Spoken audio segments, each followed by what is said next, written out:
Okay, we're going live on social media now. And who's missing is Taleb also, Riza. Oh, Taleb called me. He said he wasn't sure he would try, but it was really, really late this time.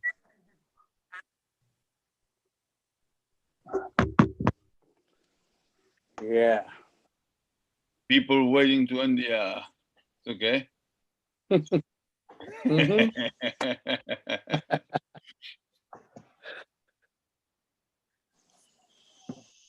Lou always has problems connecting, you know, but I hope he gets on. Yeah, he called several times, and I can try to call Riza because he's also not here in the waiting room.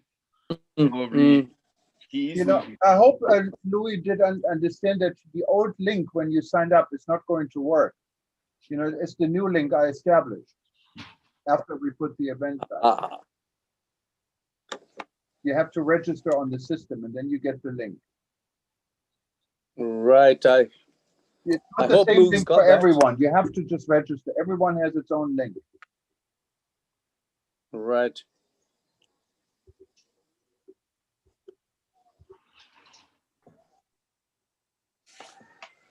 Somebody with assist him. Okay, so I think we need to let people in because it's 4:30. Otherwise, they think we're not. Let me let them in, and then we can wait together. You guys send? Oh, great. Okay.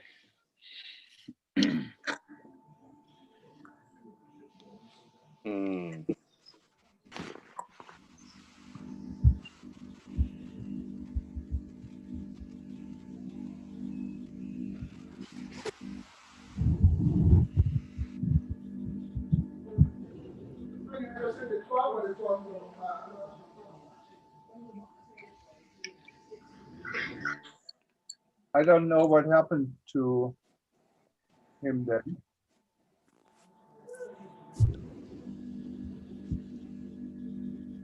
Fabio, have you been able to get through?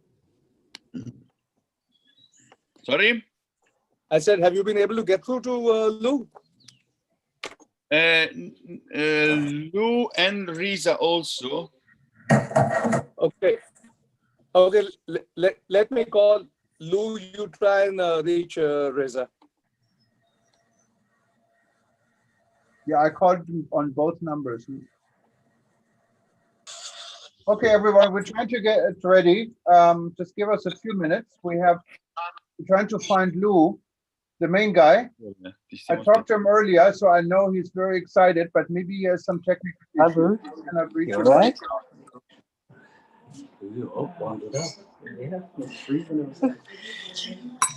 Okay, Riza is coming. Riza is coming. Lou is coming? No, Riza. What about Lou? Lou, Ajay.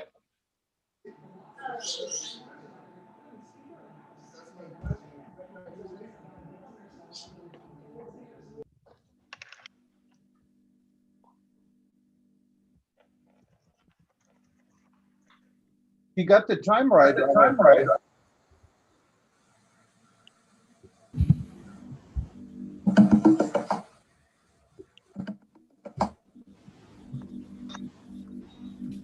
He looks like he's online. Lou? No.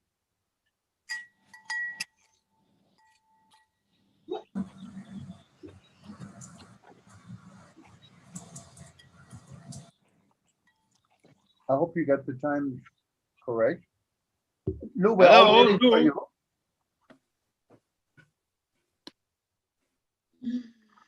Okay, then let me try to. Are you on WhatsApp?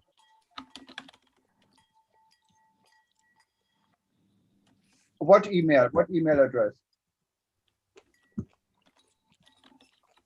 Hold Yeah. See, the problem is you have your own link, so I have to try to find it. It's not that easy. No, he wouldn't know the link either. No, you have to get your own. He has no access. Thomas. Yes. Thomas. Sorry, I just talked with Lou. He said that he doesn't have the link. Yes, could I'm not talking find the to him. link. I'm talking to him. Let me Oh, try to okay, find perfect. it. Okay. The problem is, Lou, let me try to send it to you from the system. Okay, I have to find it. Give me 1 second. We got actually everyone here already. I just admit Risa. So Okay, just 1 second.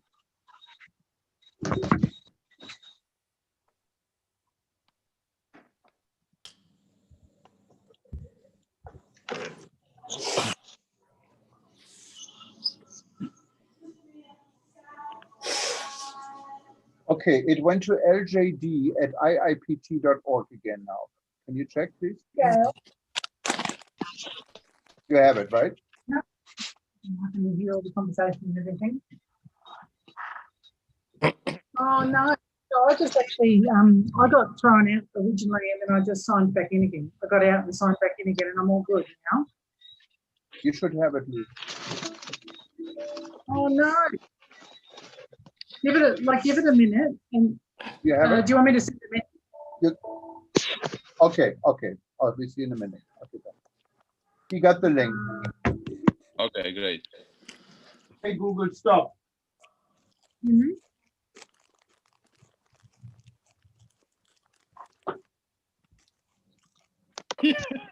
Okay, guys, Yeah, this is Oh, Risa, hello. Hello. Hello, Markley. Hello. Hello, Fabio. I'll send Jürgen a message. Very good I'll to see send you. you a message right now, just saying that. okay. your We almost computer's have frozen. everyone together. Give it another minute or so. Yeah. We wait for you. All right, I'll let him know that you've called. Thanks, Gail.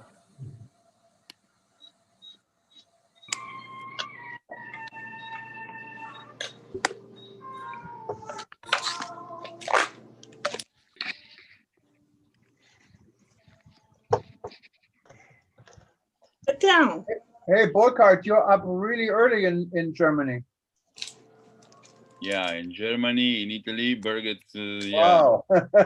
Yeah. I hope you have strong You coffee. know me, I'm very crazy, and this is very normal to me. Donaldson, you're raising your hand. Just feel free to Hello, speak. I mean, hello, it's fine. Hello, Jürgen. How are you? Hi, good. How are you doing, Lefford? Well, I'm here in the UK. It's even earlier for me. Even earlier, well, that's better or worse. I don't know. Let me see. Well, I what don't happened. know. I'm still in the office working, believe it or not. Oh my God. Well, with the new acquisition that we bought the new company, I'm going crazy here.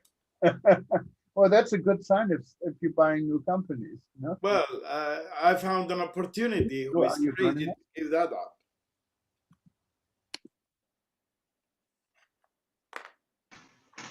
No. Don't worry about the Skype for Business. Just use the first link on the top. Skype for Business is Skype for Business. On the first one, right on the top of the email. This is the correct link. Yeah, no, the first part, you going all the way to the bottom of the email before the phone numbers all start. There is the connect link. It starts with US Zoom, us.zoom. Yes.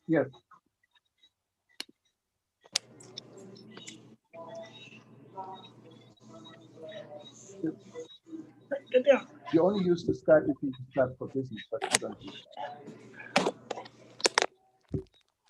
Did you click on it? Yes. No, I don't see you yet. Are you? I see you now. Yeah. Okay. No. Okay, you're coming in. See you in a minute. Perfect. Okay. Okay. So I think, guys, we can start. Good evening. Good morning. Sorry. Let me get ready for start for live stream. So I'm just going to put everyone on mute, and then we explain it, and I give it over to Louis and Fabio after this. Okay, hang in there so we can go live. Thank you. Thanks very much for your patience, Thomas. Sorry for. No problem.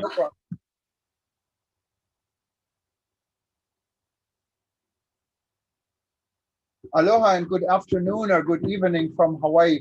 My name is Jürgen Steinmetz for livestream.travel and eTurboNews. Today we're celebrating something very special. It's all part of our Lounge for World Tourism Network. And this is a very exciting week for us. We're launching a new organization you're all now part of. And to find out more, if you're not yet a member for World Tourism Network, just go to WTN.travel, WTN.travel. If you click on Lounge Events or the banner for Lounge, you find this event and many more. Tomorrow morning, actually, we have 2 more events coming up today or tomorrow, depending where you are. And tomorrow on December 9th, we have our official Lounge event you shouldn't miss. And December 10th, we have our keynote panel with the, and our special guest is Her Excellency Maya, the Minister for Tourism for Bahrain, and she's running to be the next Secretary General for the United Nations World Tourism Organization. So we're excited for these 2 events as well. And now, without further ado, I wanted to first, I see many of you are joining us from parts of the world where it's really the middle of the night, and this really shows commitment to our industry. I'm absolutely impressed for the many of you on this platform now. We'll be live streaming this on all our eTurboNews website, on WTN live stream, on social media, and you will be able to find repeats of this event till the end of the month. And it's also going to be archived on World Tourism Events, and it's archived, of course, on the WTN channel. Before we officially start, I also wanted to recognize my partner in World Tourism Network, Dr. Peter Talo, who's joining us from Texas. Thank you for Peter for being part of it. And thank you.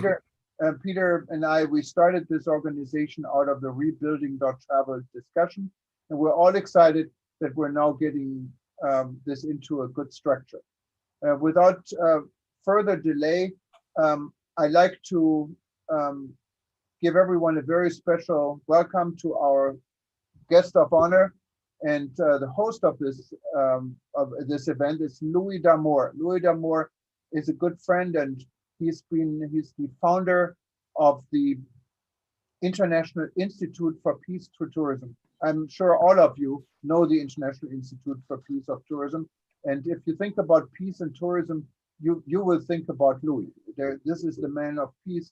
And Louis, you're so much needed in these worlds. And what you've done with this organization really is absolutely amazing. That's why we actually gave Louis our first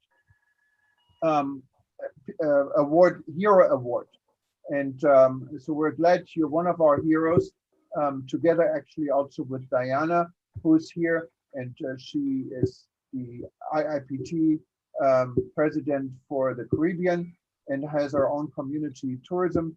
And so many of us, I don't want to just go and recognize everyone, but it looks like we're among friends here. And I wanted to turn it over to the moderator who will take charge of this event. This is Fabio Carboni. He is joining us from Italy. And I think you're titled, you're president for IIPT Italy. Is that correct? Welcome. You have to unmute yourself, Fabio.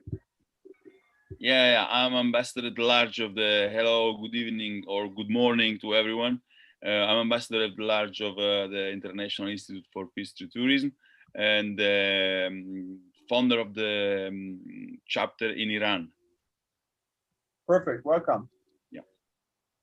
And yeah, we give it over to you. You're the host, and it's all yours. Okay, thank you very much, Jürgen. First of all, of course, I would like to thank you for the for this welcome and to give us the space.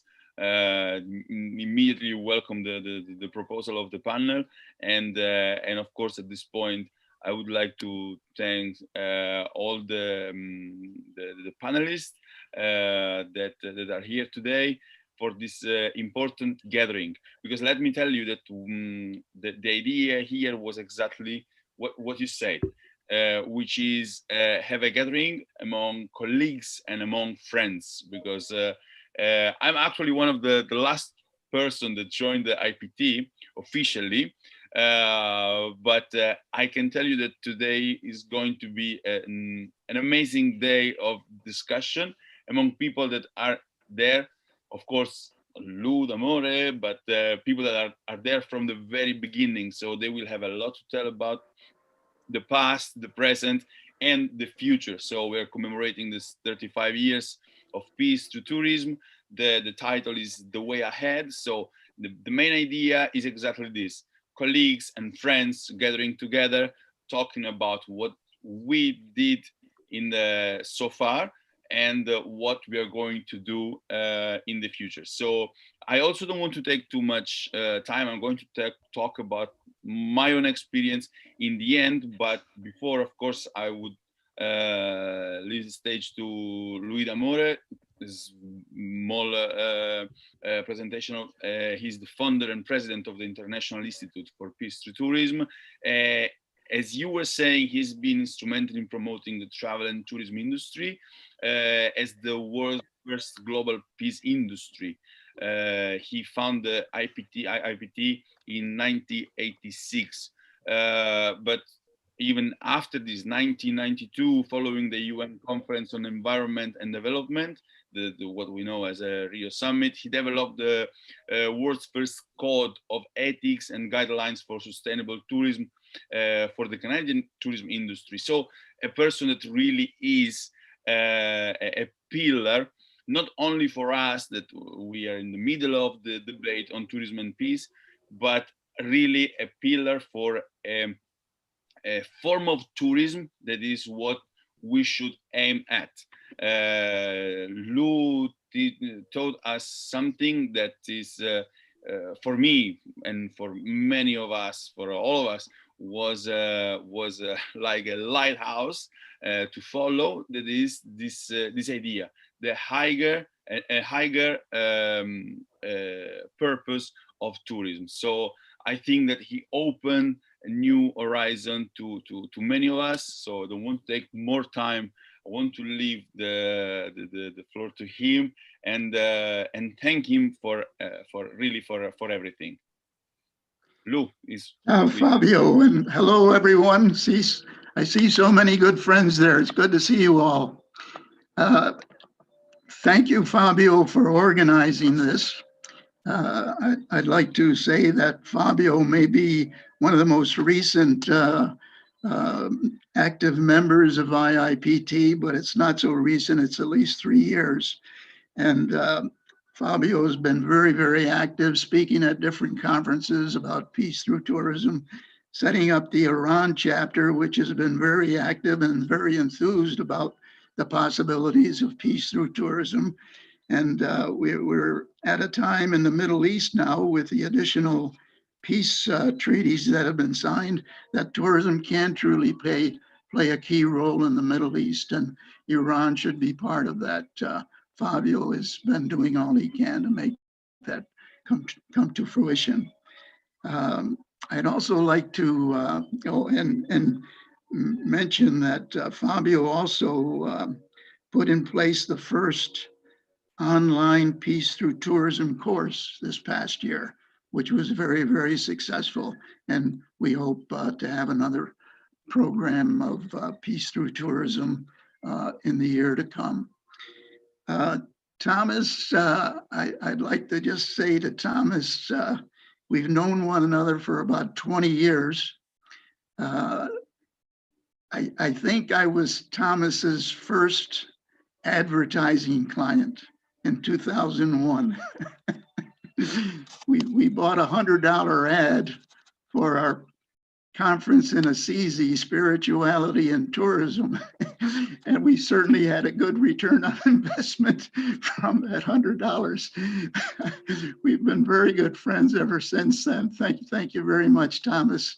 And thank you for hosting us.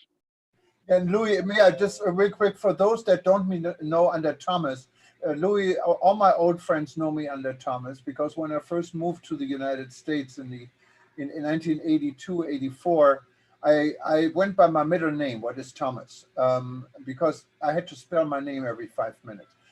For a few years ago, I started going back to my real name, Jürgen, because now people in the US are getting a little bit more sophisticated and can actually announce it. So I'm the same person, and thank you, Lou. Didn't mean to interrupt you. Yeah, so I know you as Thomas. And I'd Really, like I to... call him Thomas also, and he's my business partner. Great. I would also like to thank Dr. Taleb Rafai, even though he's not with us. He had planned to be with us, but something must have happened. Taleb has been very, very supportive of IIPT as chairman of our International Advisory Board, and certainly all during his 8 years as Secretary General of the UN World Tourism Organization. I have great respect for Taleb, not only for what he's done for IIPT, but what he did for the tourism industry. Prior to Taleb, WTTC and UNWTO saw one another as competitors. Taleb changed all that with David, the head of WTTC at the time, David Scalzo, and they also joined forces with Pata, Mario Hardy, and the three of them were known as the Three Musketeers, and they unified the leadership of the tourism industry like it never has been unified before. So I'd like to thank Taleb for all of that. We're currently facing some very, very difficult times. There's no question about it. Yesterday, we commemorated the 79th anniversary of Pearl Harbor. 2,400 military persons and civilians were killed at Pearl Harbor. At 9/11, we lost 2,977 persons. This past week in the United States, 15,000 persons passed due to the COVID-19 virus. That's over 2,100 persons a day. So it's truly a tragic situation. But in this context, we still have to be positive. The Chinese have a word for crisis, it's Wei Ji. It consists of two characters. The first one meaning danger, and the second one, opportunity. So even in these difficult times, there are some good things that have happened. CO2 levels are the lowest they've been in many years. Humanity's ecological footprint is less than it has been in a number of years. A number of Zoom conferences have been held. Thomas has organized many of them, looking at rethinking tourism once we're over with the pandemic.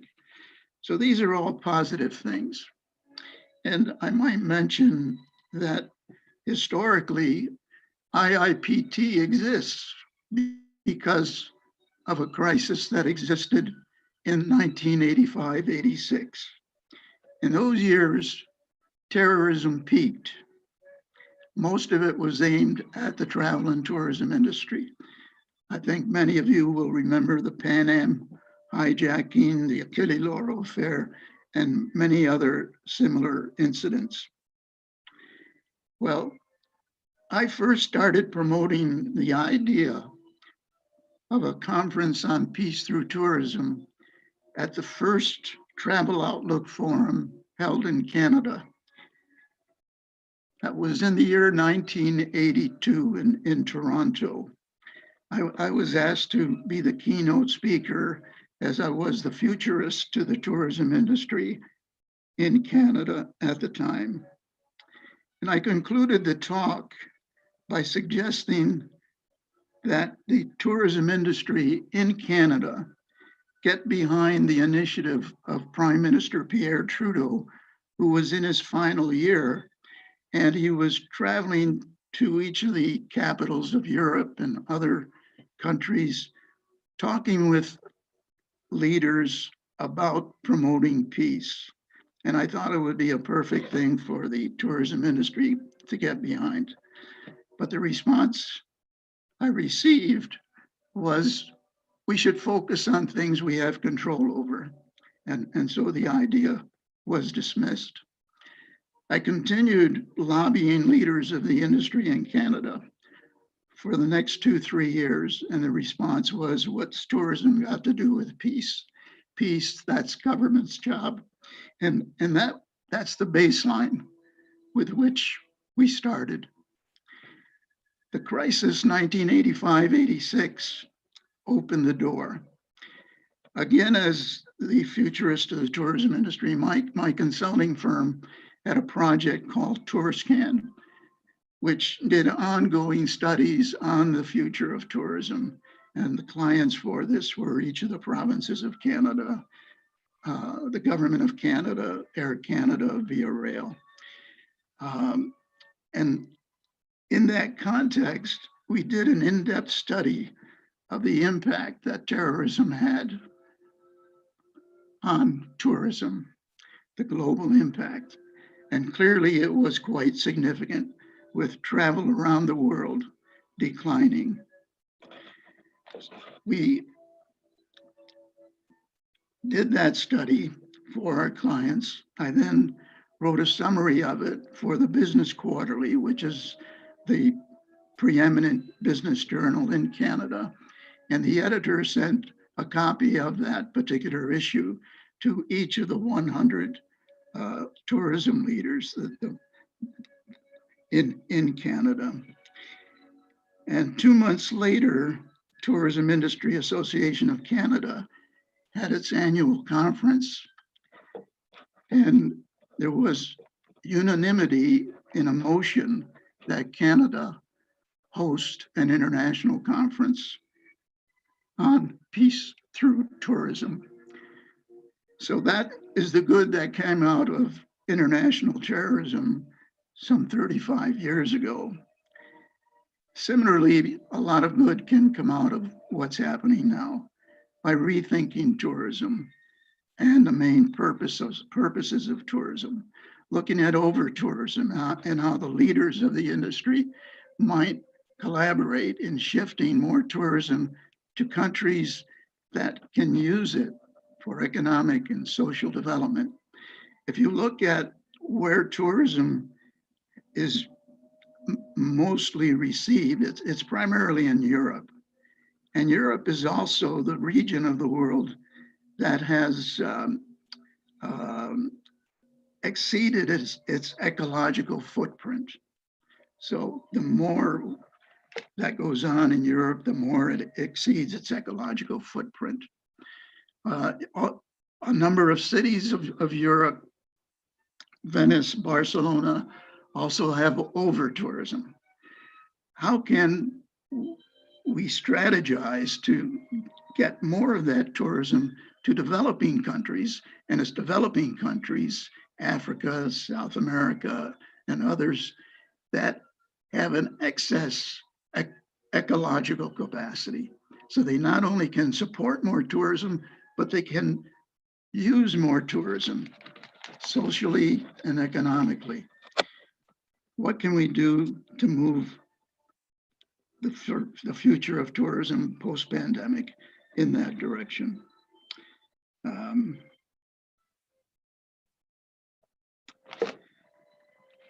I'd also like to, well, at this point, if I can ask Markley to give his intervention, and then I would like to continue with what I would like to say, but it would follow historically with what Markley will be saying. Markley? Okay. Just to thank you very much, Lou. I would just quite briefly introduce Markley. Wilson is a IIPT member of the IIPT board of directors. He's director of international marketing for New York State Tourism, and in the IPT board, is member of the board of directors. Thank you very much. Also, this is another figure that has a lot of time inside the organization, and for sure can share with us great memories about this experience. Thank you, Mark Lee. The floor is yours. Please unmute yourself, Mark. Can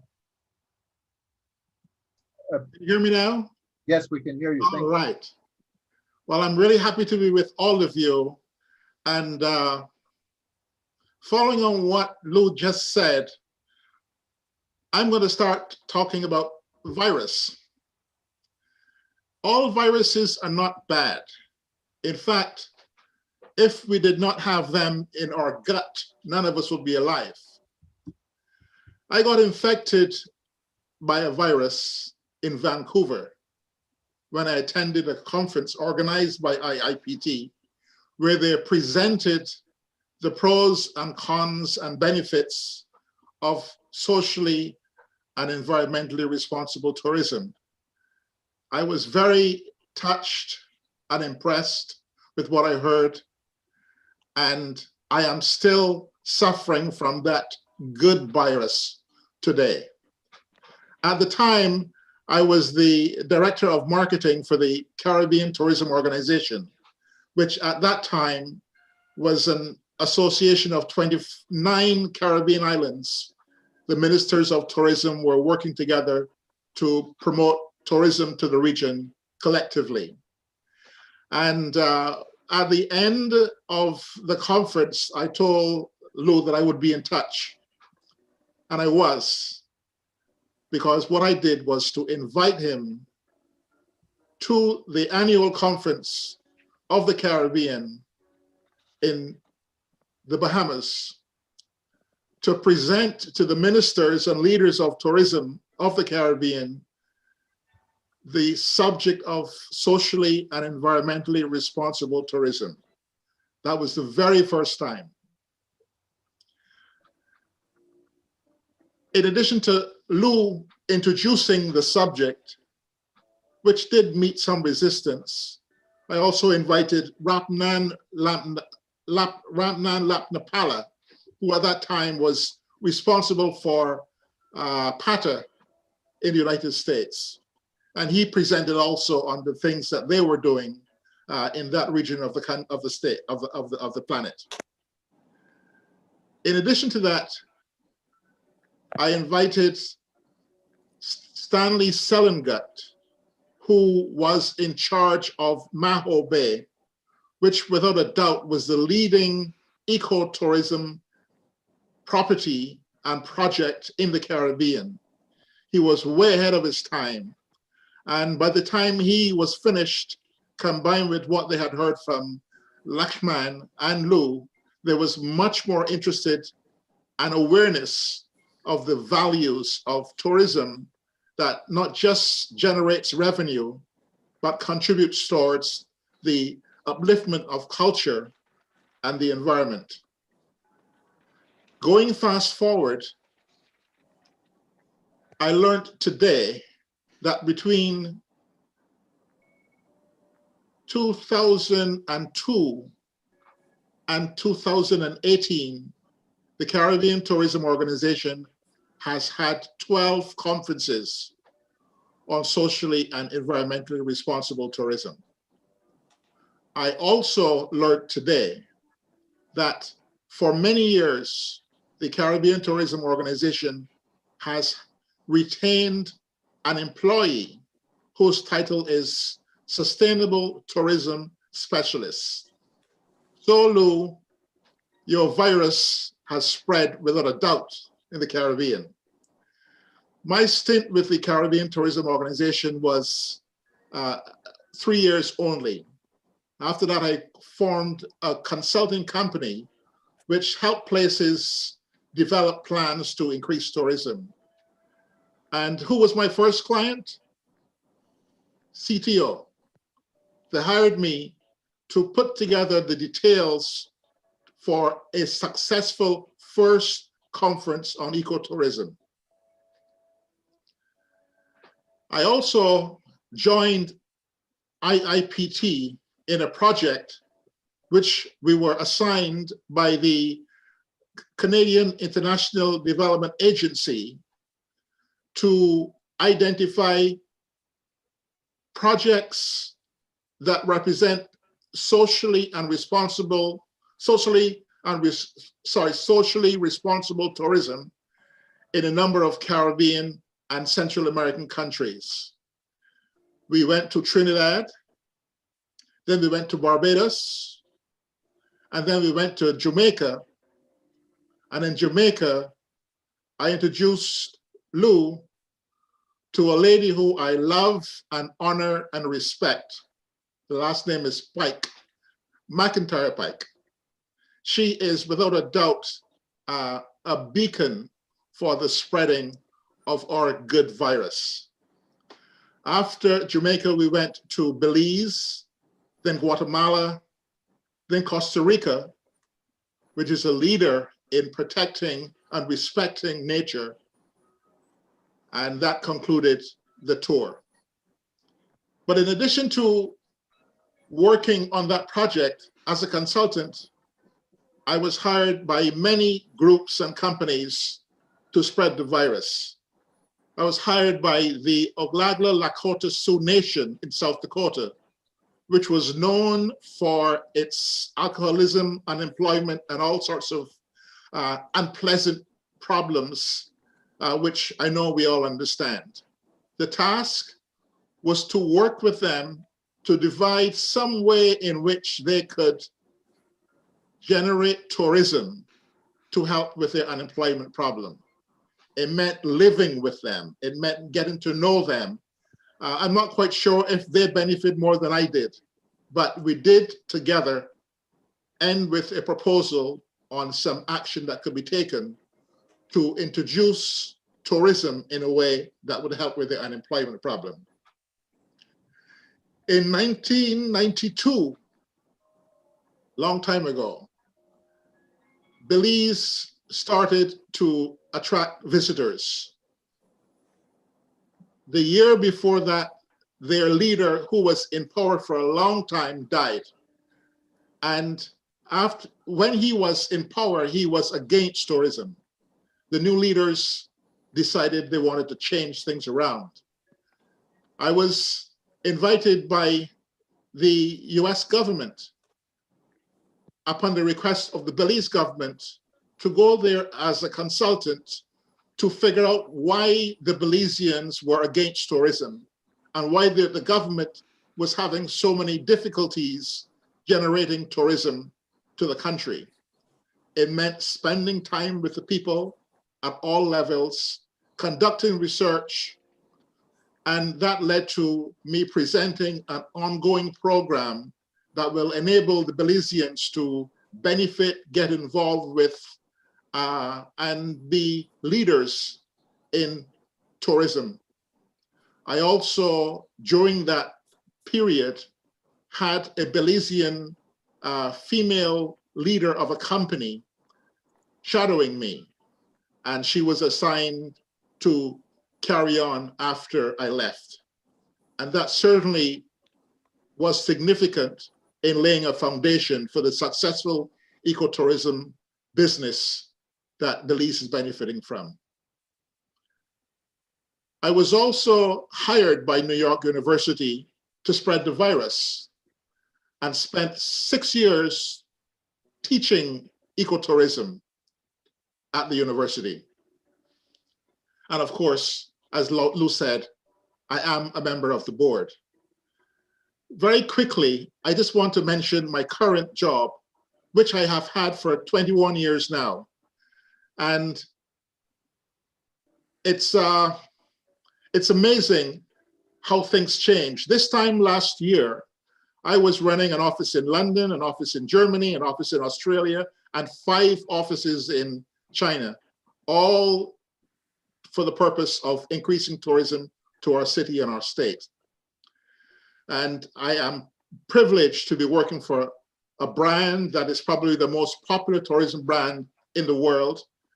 and the state and city, which is without a doubt the #1 tourist destination in the country.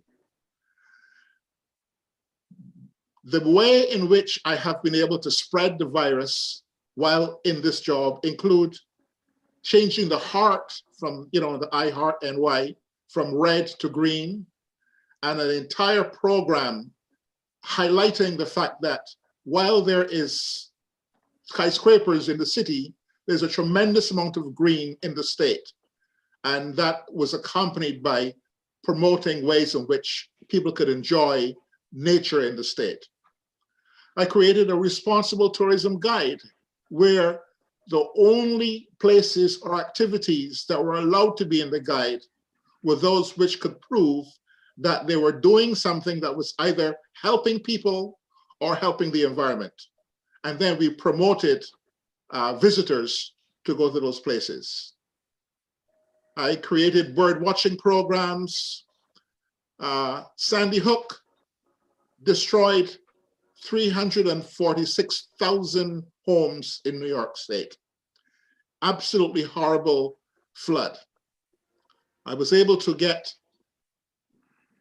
a company that specializes in responsible tourism to bring visitors to the fancy Waldorf Astoria for a week, and 1, 2, or 3 days of that week, they would pay to go and help clean out houses, because there is a segment of the market that has a great desire to contribute and will pay for the privilege of contributing. I can continue with my work linked to promoting the outdoors, enjoying the outdoors. But in a nutshell, I am without a doubt the lead employee in our office that is spreading the virus of tourism that respects people and respects the planet. So I thank you, Lou, for infecting me, and I thank you, colleagues, for sharing in this wonderful virus.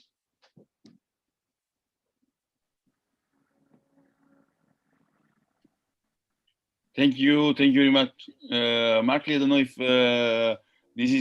you're talking about the virus that Lou is infecting all of us with this. So don't know if Lou want to add probably something to this, because you told you want to add something in the end. Yeah, I just might mention very briefly the study that Markley mentioned, and that was funded by CEDA, the Canadian International Development Agency. That was probably the first study on the potential of tourism in contributing to poverty reduction, in addition to the socially and environmentally responsible dimensions that Markley mentioned. And it took me several months to lobby CEDA to get that study. It was after the first global conference, which gave IIPT a lot of credibility, but still development agencies had no respect for the tourism industry, to put it bluntly. The tourism industry was seen as a frivolous industry by all the development agencies at the time. It was known as the 4 S's: sun, sea, sand, and sex. That was the image of tourism at the time.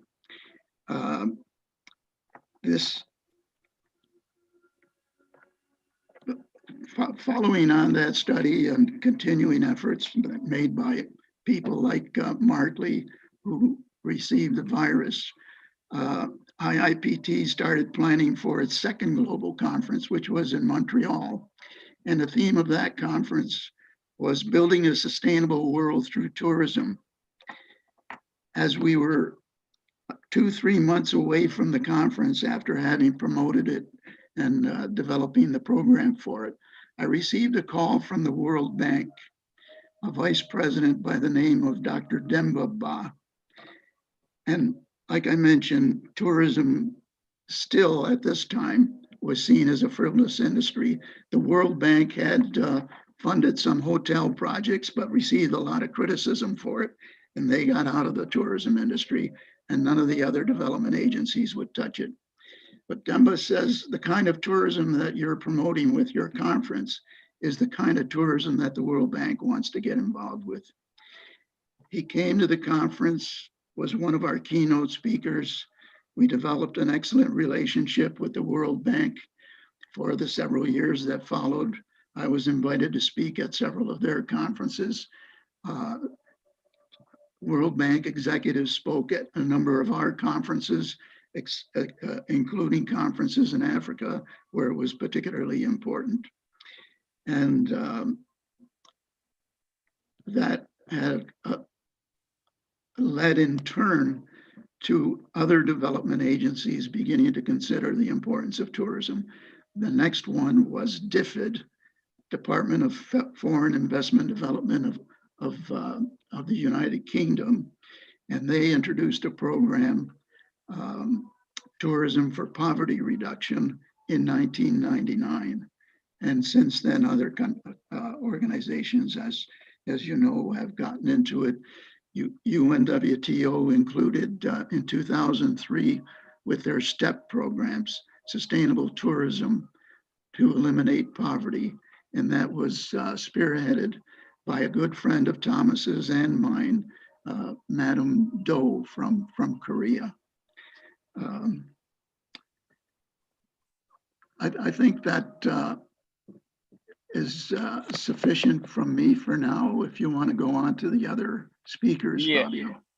Perfect, Lou. Thank you very much. Thank you very much. So, now let me introduce and welcome Ajay Prakash, is founding president of the India chapter of the IPT. Ajay has almost 40 years of experience in the travel and tourism industry, an amazingly nice person, which once again is from the very beginning. From the very beginning in the IPT, or he's following the IPT for a very long time. So, Ajay.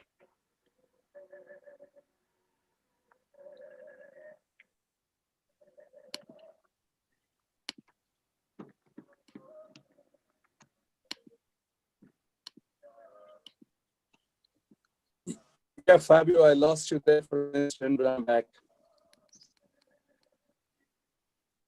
Sorry? I said you for an instant because I have a bad connection. I'm thinking a little village outside Mumbai, but I'm back. So, yeah, carry on.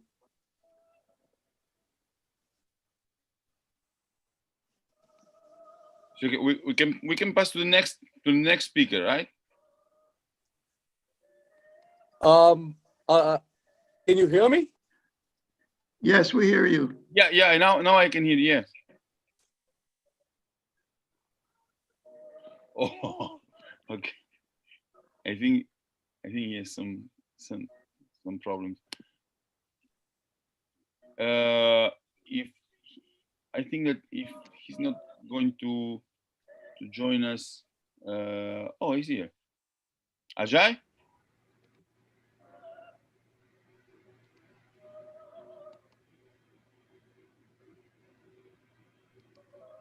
There he is. Okay, we got him. Okay. Perfect. You want to create some suspense. I say that you are very nice. So you're a very nice person. So you want to confirm that this. Thank you, Okay. Fabio. Thank you, Logan. And it's lovely. It's lovely to have this group of people who believe in something who started 35 years ago. I can tell you that my meeting with Lou was it was a while in coming, but I do believe it changed my life in some ways. In 2015, we founded the India chapter.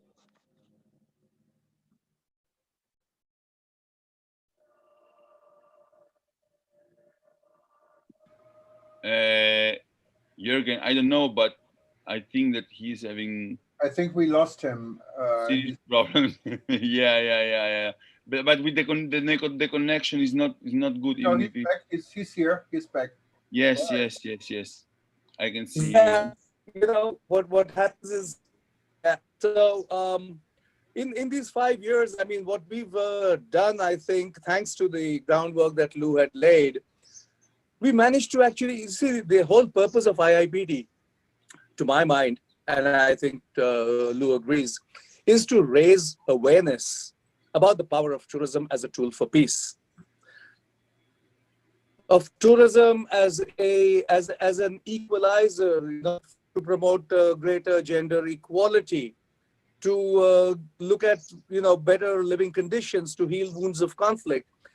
And there are no better forum for getting this kind of information or belief out than either the ITB or the World Travel Market. And both of those organizations have been tremendously supportive as well of IIPT. So some of you might know that, you know, we did 3 editions of the Celebrating Her Awards, which looked at women in the world of tourism or hospitality or travel who've gone beyond business as usual. And at the WTM, we did the Ambassadors of Peace program, where we, of course, recognized Dr. Talib Rifai as a global man of peace. And along with that, the 2 other people that Lou mentioned, Mario Hardy and the WTTC chairman at that time. So we actually got all the diplomats in Delhi together once, when we did something which we called Mats for Peace. It was maybe 100 diplomats representing about 78 countries on the same platform. And what we've been trying to do is something that, you know, we all owe to Lou, is talk about how tourism could be, especially in a time like this, everybody's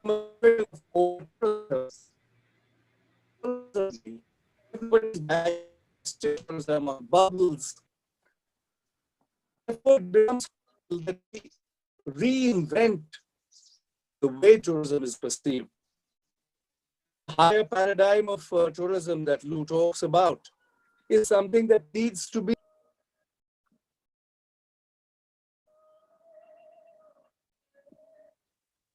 Jürgen, unfortunately, I think the best things go ahead with Diana. Right. Yeah. Huh? I think so too. Yeah. So I'm well, anyway, it's live and can happen. Let me just, Diana, a few seconds to introduce you. Diana McIntyre Pike is internationally recognized as the pioneer of community tourism, which is already extremely important, but is a president and founder of Country Style Community Tourism Network, Villages as Business, and finally president of the International Institute for Peace Through Tourism Caribbean chapter. And Diana has a presentation for us. Thank you very much, Diana, for joining us. And well, the stage is yours. Thank you very much.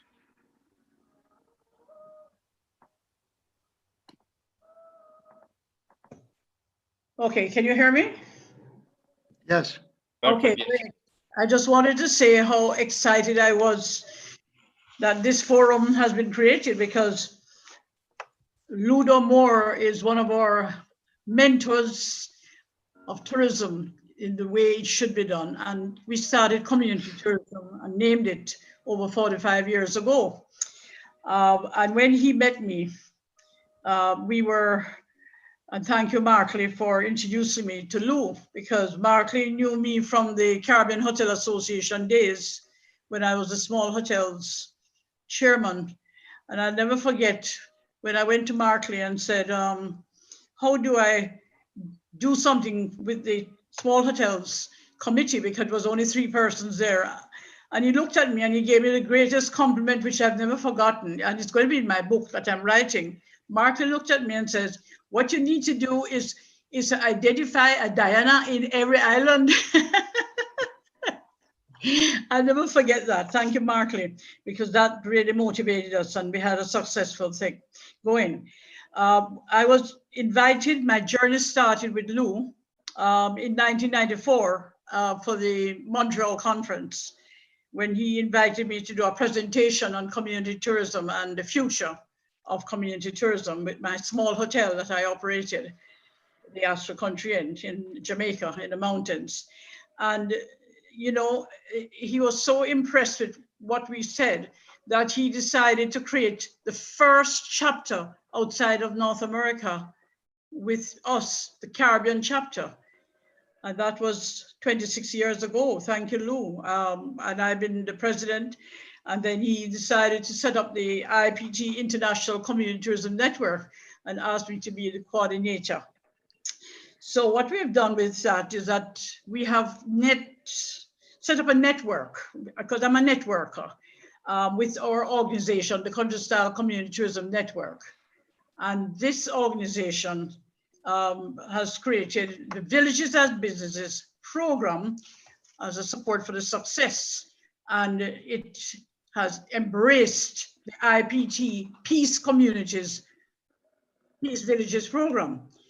And it has been a huge success because we've done training all over the Caribbean. But what we're doing is helping people to recognize the cultural heritage and, you know, recognize that they have assets that are their lifestyle and organize themselves and participate in the market network. And we have done that very successfully with people who thought they had nothing in their community. And, you know, it covers the heritage, the environment, the culture, the craft, and oh, it's so exciting to see the mindset change of people that we don't need to create attractions because, and we don't need to have costly infrastructure because we have already there. We just need to make people aware. And this one is in Trinidad, when I was asked to do a development of Villages as Businesses program there. And it was a huge success in Lupino, and they now call it Country Style Lupino, which I was very happy. And they're all members of the IPT International Community Tourism Network along with us. And then we show them how their schools and churches can be a part of the product. We have TUI, which is the largest operator in the world, that we're so excited to bring their visitors, their guests, to enjoy a community in Jamaica, in the resort areas, to go to the school, go to the hairdressing salon. And these are pictures in between Trinidad and Jamaica. And, you know, the music and the dancing, all of it is not set up for visitors. It's what they do, and they incorporate it. And then we have the food and cuisine. Oh my gosh, that is I have people wanting to do a cuisine tour where they have the appetizer in one village and the main course in another village, and then the dessert in another village. And on the right here, we have the bami making, where the guests get involved with making the bami, which is made from cassava. And I felt good that that particular lady who does it was invited down to Dominica to set up the bami business there, which is great. Then we have the heritage, you know, Marcus Garvey Fair, all of this goes on. And then we have the honey making business, and we got Sandals Foundation involved, where their guests decided to, 600 guests who came into a community. And what they did was they built the beehives for the beekeeping business that you see here. And they also set up the basic school roof. And those 600 guests are now friends of that village ongoing. And so that a relationship has been established. And then during the training we did in Trinidad, they set up a chocolate business during the 5 days of training. I was amazed. And they also did a water business. These are just examples of the hairdressing salon and so on. This is what visitors go for. They love that. They love to see what the people are doing and then what support they can give. So basically, the benefits are there: direct business support, return business. The visitors become marketing ambassadors. And we have now the Jamaican and the Caribbean diaspora saying they want to now develop the program further for villagers business for the Caribbean. We're right now setting up an MOU. But I want you to know that whatever we're doing, the IIPT is a part of. We're not leaving out the IIPT because the IIPT, Mark calls it a virus. Well, I'm overwhelmed with the virus. That's for sure. I just love what the IIPT is about. And we're trying to set up a community tourism trust fund. And now in each village, we have a steering committee that we set up. This picture is in St. Eustatius when we train them there, and they're so excited because they can plan their way forward without having to depend on the government, to depend on themselves once they've identified their assets. And then this is our presentation in Trinidad. And then we have a project where they have to write about their community and themselves. And this is them making a presentation about their community. They found out things about their community they didn't know and about their family. And then we have an Academy for Community Tourism, and we have advanced BTEC certified training in association with the University of the West Indies, Open Campus. We now have an entrepreneurship training, which is certified, and we are going to be doing community tourism study tours for 21 from January. And you'll hear more about that. And we give them marketing support. We develop brochures for the communities as they get themselves organized, and they can do their marketing. And then we have now the formation of the Manchester Peace Coalition in 2030. Now, Lou is very excited about that because we had a conference for the IIPT Caribbean in Mandeville, which is in the mountains, 2,000 feet, 600 meters above sea level. And we invited Lou, of course, to be our guest speaker. And then he was introduced to Dr. Clifton Reed, who was in charge of the Book Spark. And everything emerged after that. They were so impressed with what Lou had to say that we set up the first IIPT Peace Park in the Caribbean, called in Brooks Park. And it was paid for by the local government there, because they really liked what was being done. And we now have the Mandeville, which is the town, as the first peace town in the Caribbean. And we have done together, we have set up many other peace villages throughout the Caribbean. I won't go into all that, but this is Lou. Lou worked for, Lou came and planted trees with me for peace when we had the official launch of the Peace Park. And this is Lou with us. That's our main committee for the Peace Coalition. And the Peace Coalition was official launch in 2016 at a peace breakfast ceremony. And our vision is that we want to be a place of peaceful and holistic living, and to reduce domestic violence, promote better parenting, reduce school dropouts, support uniform youth groups in Manchester, and income generation projects in the target communities. Sorry. We have the Jamaican diaspora on board. One is making connections work, and they have put together this mission for us: transforming local communities, inclusive, peaceful, caring, and enterprising neighborhoods. I'm not going to read all of this, but you can read it. It's a collaborative leadership and management delivery system. And it is really condensing everything that we're about. And this is at the Peace Park. See, they have the symbol of the IPG there. We're the only one that's done it in the Caribbean. We're in Barbados. We've set up the Barbados Community Tourism Network, again, in association with IPG Caribbean. I see that we have here Marcia Brandon, who is one of our main partners. She represents us with her organization. And I hope she'll get a chance to say something because she's fantastic. And then Lupino, Country Style, and Jamaica has been branded the home of community tourism by Lou, the IPT. And we have endorsed that community tourism is community development through tourism, and we're trying to encourage our government to go that route. We're not developing communities for tourism, we're developing communities for themselves to do businesses, export business and so on. But visitors like coming to those communities, so that's how tourism can give it support.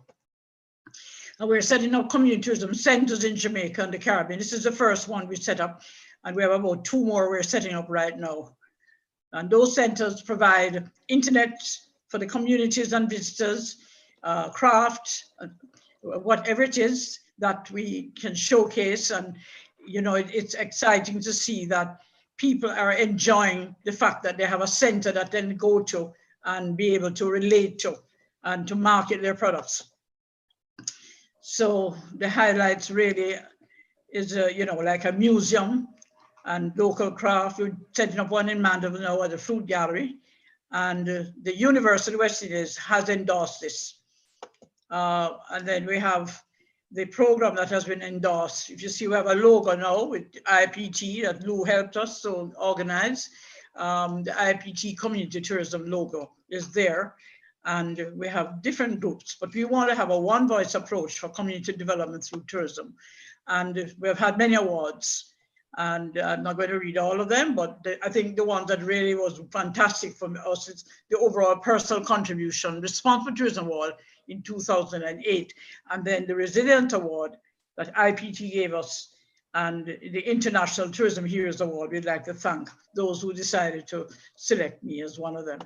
And we have a team, a consultant team, and you'll see we have a good team here, and Dr. Vastia Brandon is there, and a number of others are getting involved with the consultant team. So I just wanted to thank you for this opportunity to let you know that the Villages as Businesses program is sustaining and enhancing Caribbean communities through entrepreneurship in partnership with the IPT Caribbean. That is our project, and it is working, and we have people outside of the Caribbean wanting to embrace us. I'd like to highlight a very special person here, Risa Sultani, who has been a tall strength. He's IPT's person when it comes to the IT business and so on. And thank you, Risa, for your support. He set up a very nice website for us, which is visitcommunities.com. It's not on this one because this was a past presentation I'd done. But what I want you to know is that we got funding, Lou, from CEDA for 1 year for community tourism because they were so impressed with all that we had done. And we also got funding from the World Bank. So I think your virus, as Markley described it, has really created a great sensation. And with your endorsement, it has made us even more accepted internationally. Thank you.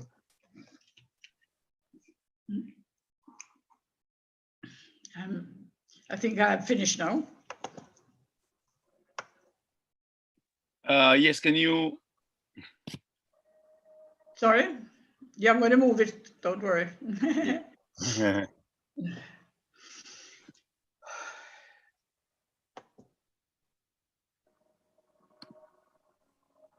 Okay, so.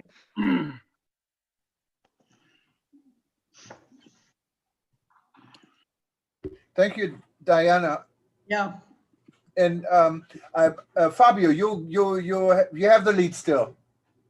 Yes, the next panelist will be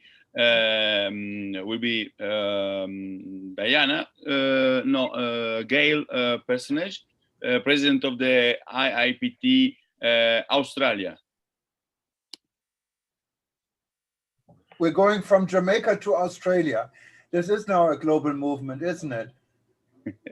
Okay, thank you, Diana. Oh, yeah. So, Gail. Thank you, Fabio, and greetings to everybody from sunny Sydney. It is 24 degrees Celsius, 75 degrees Fahrenheit for those that still work in that heat transaction. And apart from the normal technology glitches, we are up and running.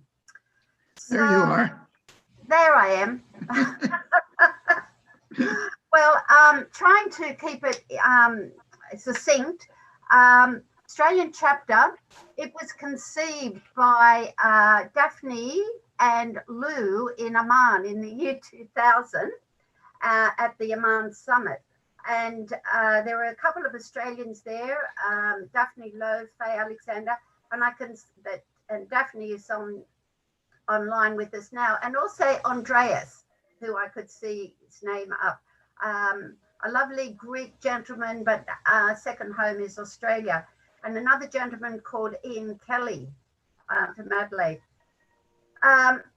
When they came back to Australia, it was Andreas and Daphne that again launched and formalized a chapter in Australia. Now we celebrate our 20th anniversary next year. So we're 19 years young at the moment. So how do we take the concept of peace through tourism and the ethics of it and translate it into some sort of materialistic evidence that industry and people could grasp? So we have tended to go to do hopefully some practical things. So we started off to launch over the first several years, 3 national conferences in Australia. And we brought together both the academic and the travel industry people from all the different facets for discussion and case studies on peace through tourism. So that was in the first formative years. It was at the same time that one of the newest nations to be born was East Timor, or Timor-Leste, as it was known. And Australia, of course, had very close connections with that new developing country. And it was a number of our members who worked with the people at Timor-Leste or East Timor to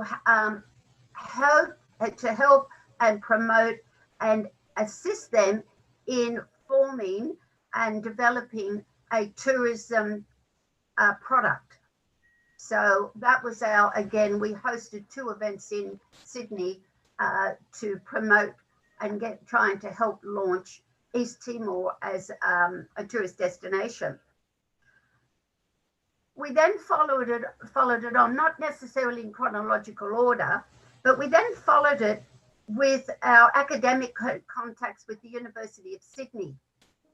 And the first undergraduate program was formed at the University of Sydney in consult with the Peace and Conflict Studies faculty. And they ran for nearly 5 years a summer school for the undergraduate program, specifically on peace through tourism. And Lou and Daphne and a number of the IIPT PT people helped them in formulating the material to form that undergraduate program. Next came along, we were a bit slow in getting off the mark to, again, how do we show, what is the evidence, how we can materially show what is peace through tourism. And of course, one of the things that we talk about is peace parks.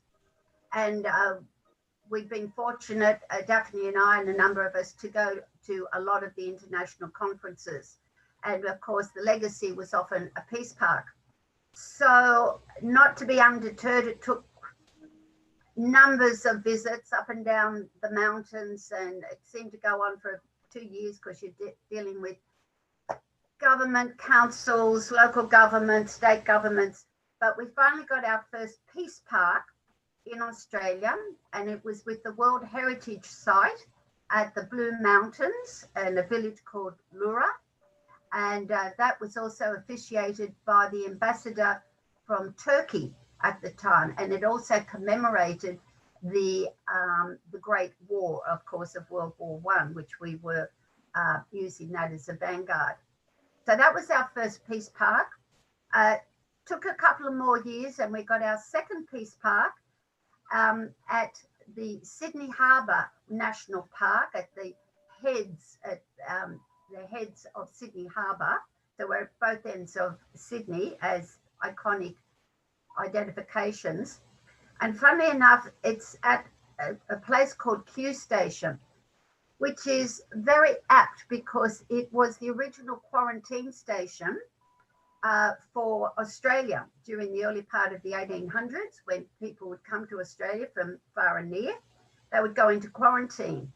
It really came into its own after the First World War, and where the soldiers would return. And of course, that was the the Spanish flu, influenza, which was housed there at Kew Station.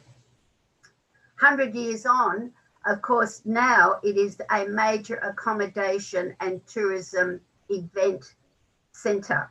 And that's where our Peace Park is located, within that facility. And our third project, so we caught up now with 2020, and our third Peace Park, which also had been working on for a couple of years, was in the capital city of Tasmania, the island state of Australia, which is Hobart, which is its capital. And that is a new development being done on a old industrial waste area, and it's a new specifically built tourism precinct where the future cruise ships would come in and a park, recreational and tourist iconic landscape. And we were able to get a peace promenade to be established within the design. It is still in stage 1. So we got that up and running. And also at the same time, we were able to get Hobart identified and to be accepted as the first city of peace in Australia. So I went down on the 16th of March to 2020 for the event on the 17th, but of course, COVID overwhelmed us. So everything was cancelled. I stayed in Hobart for a couple of days. I was still able to see the mayor. There was 2 of us with a photographer.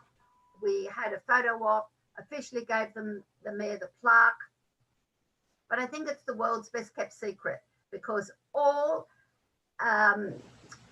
advertising promotion came to a screaming halt, because also the state government didn't want to be seen to be promoting tourism activity, because I caught the last flight out of Tasmania before they closed the borders, and it became an island state with no entry or exit. So we hope to relaunch that again at the appropriate time next year. So we have 3 peace parks and a 1 peace city in Australia. We also, as a tangible evidence, we launched a pilot program, this time with the University of Technology in Sydney. They're the only university in New South Wales that actually run any form now of a tourism degree. They've all been wound down, but they have a specific part of their business degree in marketing. They have a tourism subject. So we were able to launch an IIPT Student Peace Essay Award. It was a pilot program last year. It went very, very well. And the powers that be within the university liked it so much, they wanted to continue the relationship. And they then incorporated the 2020, and it was the first time that the concept of an essay on peace through tourism, sustainability, and other areas was incorporated into the actual curriculum, and it was an assessment item. So it is embedded now into the curriculum for the business degree in tourism. So we're looking for ongoing relationships there. One of our other achievements, we were able to work with Lou, of course, and Don King, and we sent a delegation to Jordan at the height of the Syrian refugee crisis. And our delegates there went to the Azquaq refugee camp and we met with families. We went to a school. We took food, clothing items, and school items, both for fun and for learning purposes.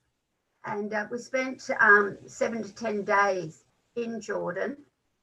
And we wanted to let them know that they weren't forgotten, that the people of the world outside their little camp of 47,000 people that we visited, of which 75% were children, that they weren't forgotten and aren't forgotten. And we extended a genuine hand of peace and friendship with some practical additives to it. Moving on from there, so what is IIPT Australia chapter?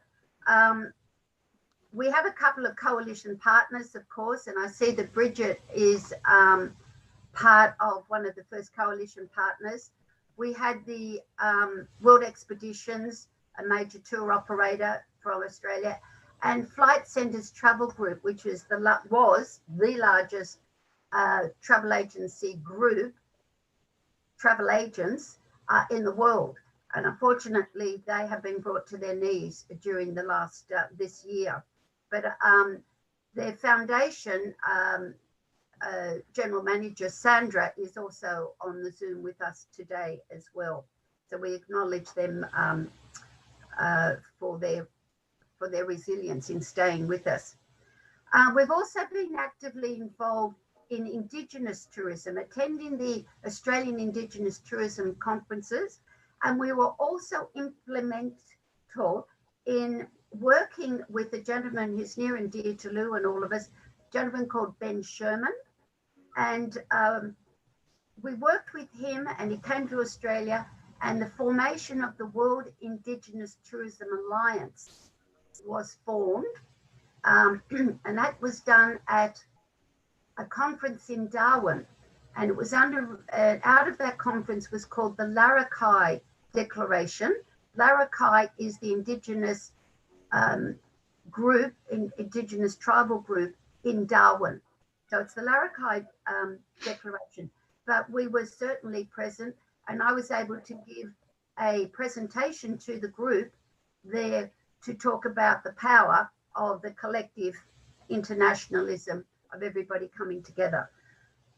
We've also spoken at Ecotourism, the Australian Pacific Asia Ecotourism Conference, and presented both cases on Indigenous tourism and also on sustainable tourism, climate change and peace. And of course, I was able to introduce them to the Lusaka Declaration, which of course is an IIPT signature for us as well. So the future, of course, is the big question.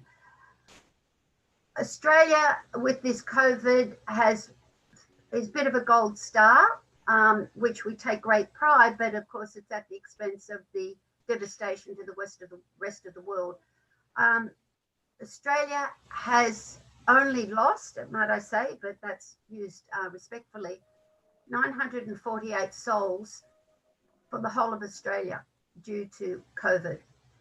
And we are an island continent, which has helped. We have closed off the borders. We are letting people come in slowly. They go into quarantine. It is very compliant, and we have successfully halted or slowed down the spread of the virus, but at a great cost. Although technically, at the end of last week, we were technically out of recession. So we were in recession for 8 or 10 months. Now we're technically out of it. But of course, the tourism industry will be the last to pick up. But the focus now within the tourism industry is domestic tourism. And it is absolutely going beyond everybody's expectations. Australians have been great travellers, 25 million in the population, and we have usually 6 or 7 million that travel outside of Australia every year.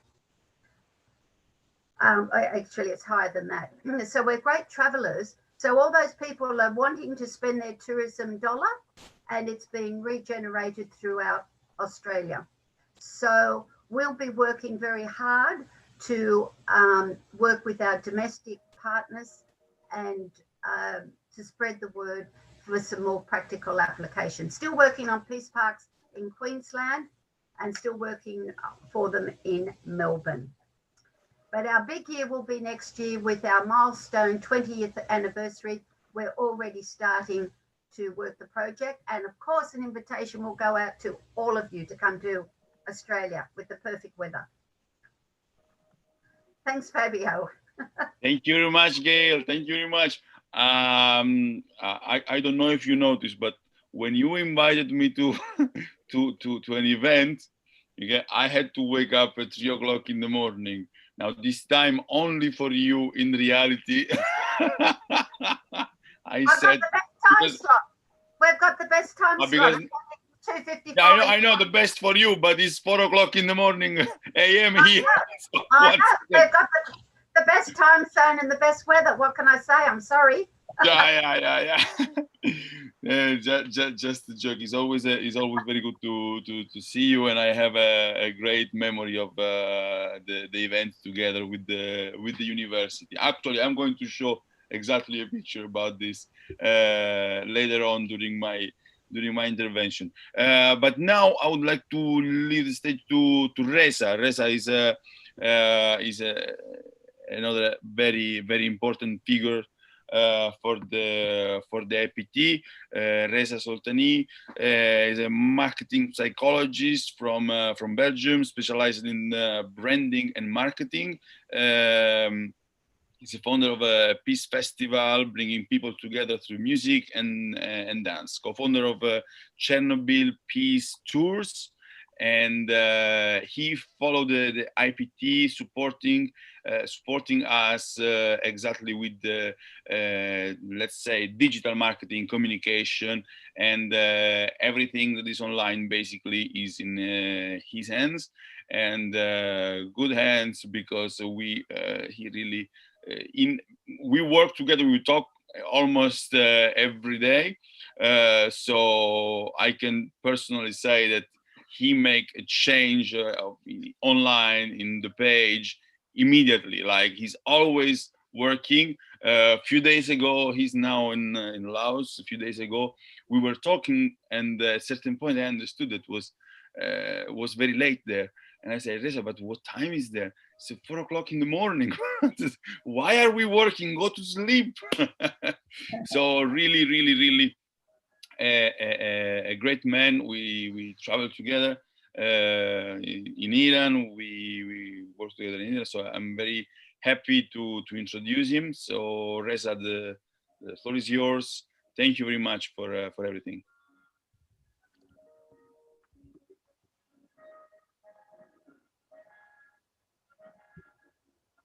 You have to unmute yourself, please.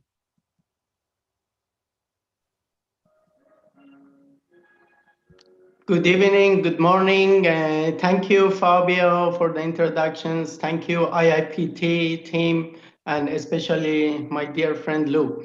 It is an honor to work with IIPT and with all of you. As Fabio said, I've been involved in the marketing and the branding of IIPT. So I'm not going to talk much about the past or the ideology and the things that IIPT has done. There are the heavyweight people here who has talked about it, and Diana, Lou itself, Gail, and all of you. So I'm not going to talk about that. I think the best is that I talk about the marketing and the branding of IIPT and the new technologies. First of all, when I came to the IIPT a few years back, I think 3-4 years back, I started to creating a new website, which was really needed. And as you know, now everything is about online. So we have a new website, now it's a few years, and soon we're going to update it again. I think that's very important part. The other things that I have really focused on was the keyword of the peace through tourism. And before I came in, the focus was on the word IIPT. So it was not the focus of the keyword, and that's very important. And if you go now to the Google, which is the most important things, and you search peace, truth, tourism, that's IIPT, it's coming up the first. It was not like this. But we all know the peace, truth, tourism have been founded and pioneered by Lou and the IIPT, and that was very important to make sure that everybody knows that and it stays there forever. So I have done for the online marketing, mailing list, newsletters. We have regularly lots of newsletters we're sending out, and that's the thing. The other things that I've been doing, unfortunately now with the COVID have a bit stopped, is organizing the peace tours. I have, I'm going to share my screen. Raza, let me make you a co-host, and then you can do that. Okay. Just I'm trying to find you here. Oh. How come I don't find you? You don't exist. Oh, it works. Okay, perfect. Okay, so that's a Chernobyl. So I've been working on, well, first, actually, I forgot. So I'm also a co-founder, as Fabio said, and founder actually of the Peace Festivals. And we had 2 months ago a very big event for 24 hours. It was a music online, live music online, starting from Los Angeles and ending in Papua New Guinea. And there is a great speech of Luda Amor there. I advise you to go and see it. And of course, Peace Festivals and IIPT are partners. What I've been working on is creating peace tours in 3 places. The first is in Chernobyl, which has over 1 million people, and it has been now recognized also by the government and ministry in Ukraine, and is going to continue. That's very important because peace tours, and that's exactly it shows the importance and the value of the work that Diana is doing, because she's bringing the people to the tourists to the local people, and meeting each other is very important. When we talk about the peace and through tourism, everybody thinks when you talk about the peace, it should be about not doing war, but that's not only, that's a part of the issue. The conflict resolutions, the discrimination, the racism, the hate, all those things are part of the IIPT, and the important things that is doing. And community tourism and things that Diana is doing is exactly those things, bringing people to the locals, so they meet each other, the stereotyping and all those issues will be reduced, and it's really helpful. So going back to the peace tours, I've been on 3 projects. The first one is the Chernobyl peace tours, which we are now officially partners, and everybody, when the COVID hopefully soon finish, everybody going to the Chernobyl, which is over 1 million, and it was a very important series in the Netflix, which changed lots of things, and it added few more millions to those visitors. They will receive also our credo, as you see like this, the tourists. So they will become a meaningful tourist. They are not just going to see the sad things there. They're going to think and see the things. What happened? It's not like you just going there, take some selfie and pictures and go and put it on the Instagram. Is going to make you think. And that's very important. That's very important that the people understand the hate, the war, and the importance of the peace. The second, well, I will show you some more photos of the Chernobyl. So on these tanks is going to be also the logo of IIPT. Here, this is the kindergarten where that disasters happens. All the children in their sleeps have died, unfortunately.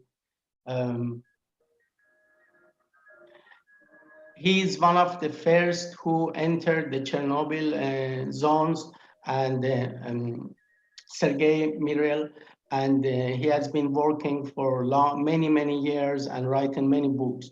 And he's going to be our tour guide there. So people going to the Chernobyl, they're going to experience the peace through tourism, the real meaning, the peace through tourism, when or being a peace tourist.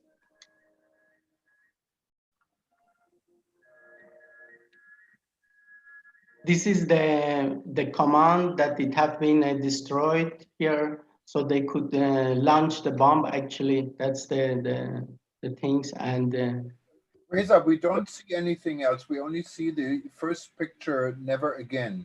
Oh, just for your information. Can you see that? We see the same picture.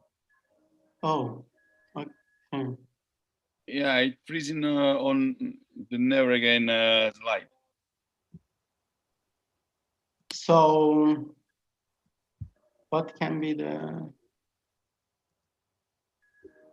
can you It's see on your that now? computer. You might just want to change. I think you may have the wrong window on your computer you're sharing. You may have this presentation on another window. And then just click on it on your computer. That should do it. Okay, let me, but I am seeing it by myself. Yeah, you do. But what you share is only the window what shows never again. Okay. You may have to change the window you want to share. So if Yes, you click again on the share screen on the bottom, you see all the windows open on your computer, and just share the one you wanted to share with the person. Ah, okay. Okay. There we go. Okay. Okay. So that's the tank. The IIPT logo will be here as well.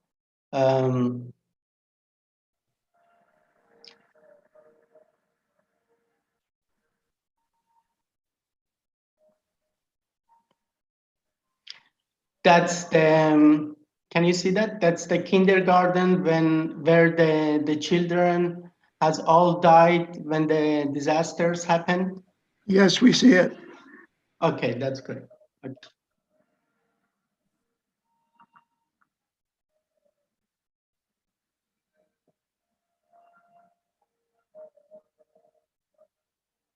That's the nuclear bomb launch command room. Actually, that it was destroyed. So here the people could push the button and launch a nuclear bomb, probably. So I don't know if you have seen the corridor. Hold on. Okay. Yeah, this one. I don't. Okay. So everybody is going to enter the Chernobyl. Chernobyl military actually is a military zone, is a closed zone. They're going to see the corridor of the IIPT here. That's very important, and it's going to make the people think, not just going there to take photos and leave. So that's going to be handed to all the tourists entering there. The other things I've been working on it is the Hiroshima. Okay.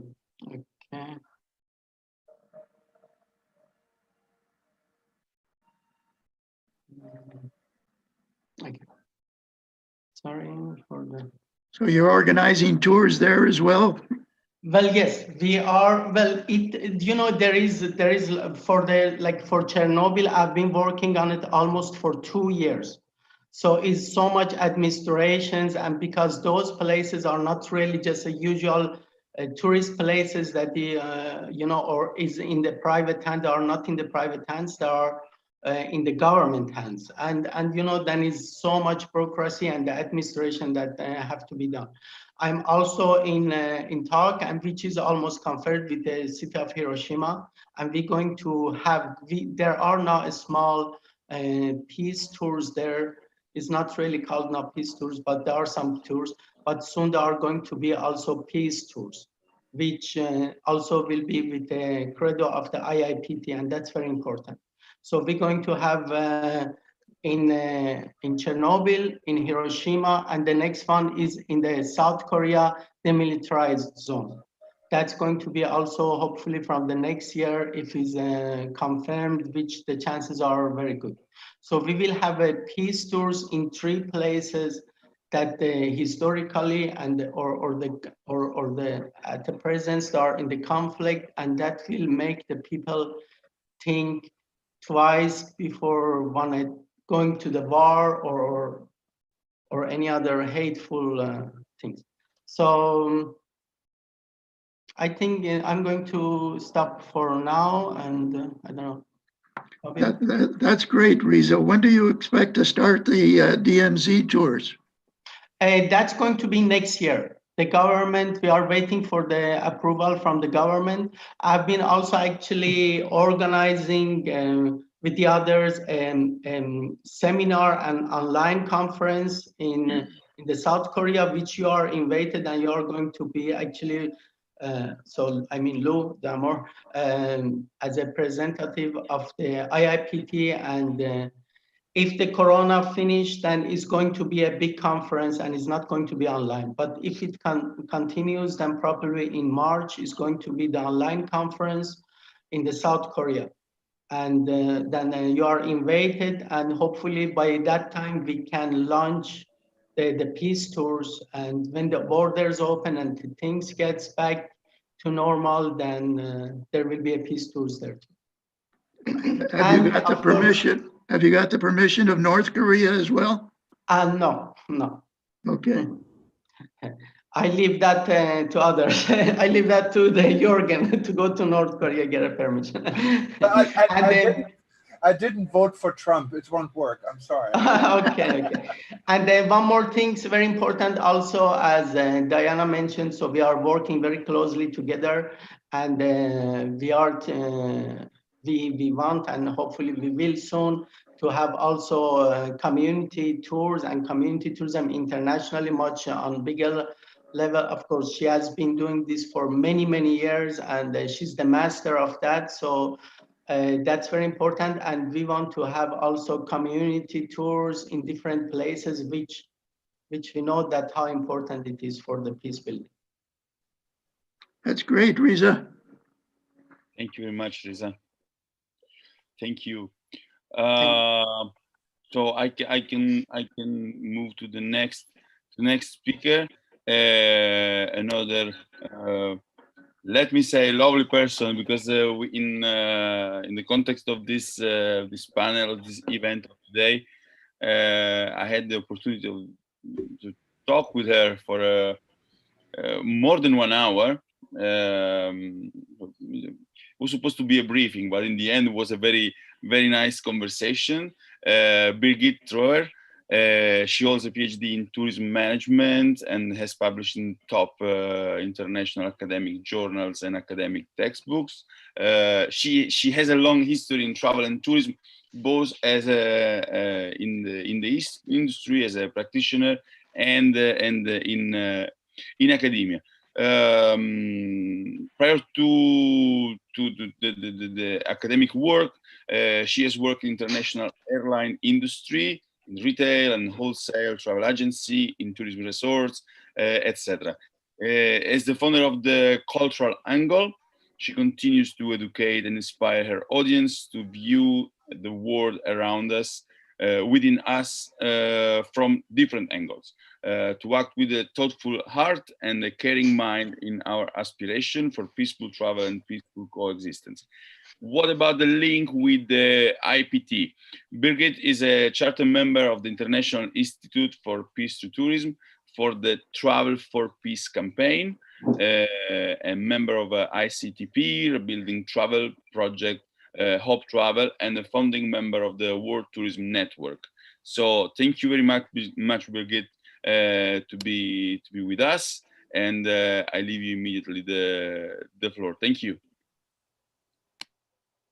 It's my pleasure to be here today with all of you, and I've been paying attention to all your various perspectives, and it's always delightful to hear people with such a passion to talk about the concept of peace through tourism. As you just indicated, I'm a bit of an outsider in that sense that I'm not part of the IIPT family per se.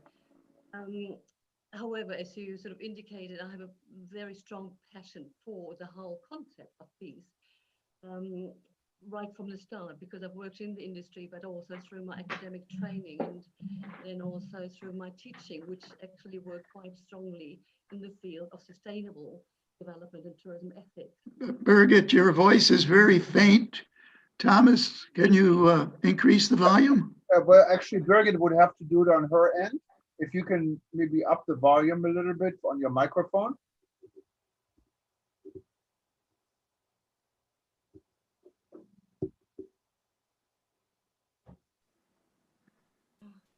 Can you hear me better? Yes. Okay, I think I'll have to move. Yes. I think I have to move right into the screen, so put up with me doing this. All right. As I said, I'm a bit of an outsider of the Iopt family, but the concept of peace per se has always been part of what I have done. Mainly also came through when I was teaching at universities in the area of tourism with a focus on responsible tourism and sustainable development and the notion of ethics. So it is very close to my heart. And how did I come across IOPT? That is an interesting journey because I have just released my book finally, which is called The Way of the Peaceful Traveler, Dare to Care and Connect. Now, I have written that as a social psychologist, really, as a behavioral scientist in travel and tourism, in trying to promote peaceful behavior and respectful behavior amongst everyone.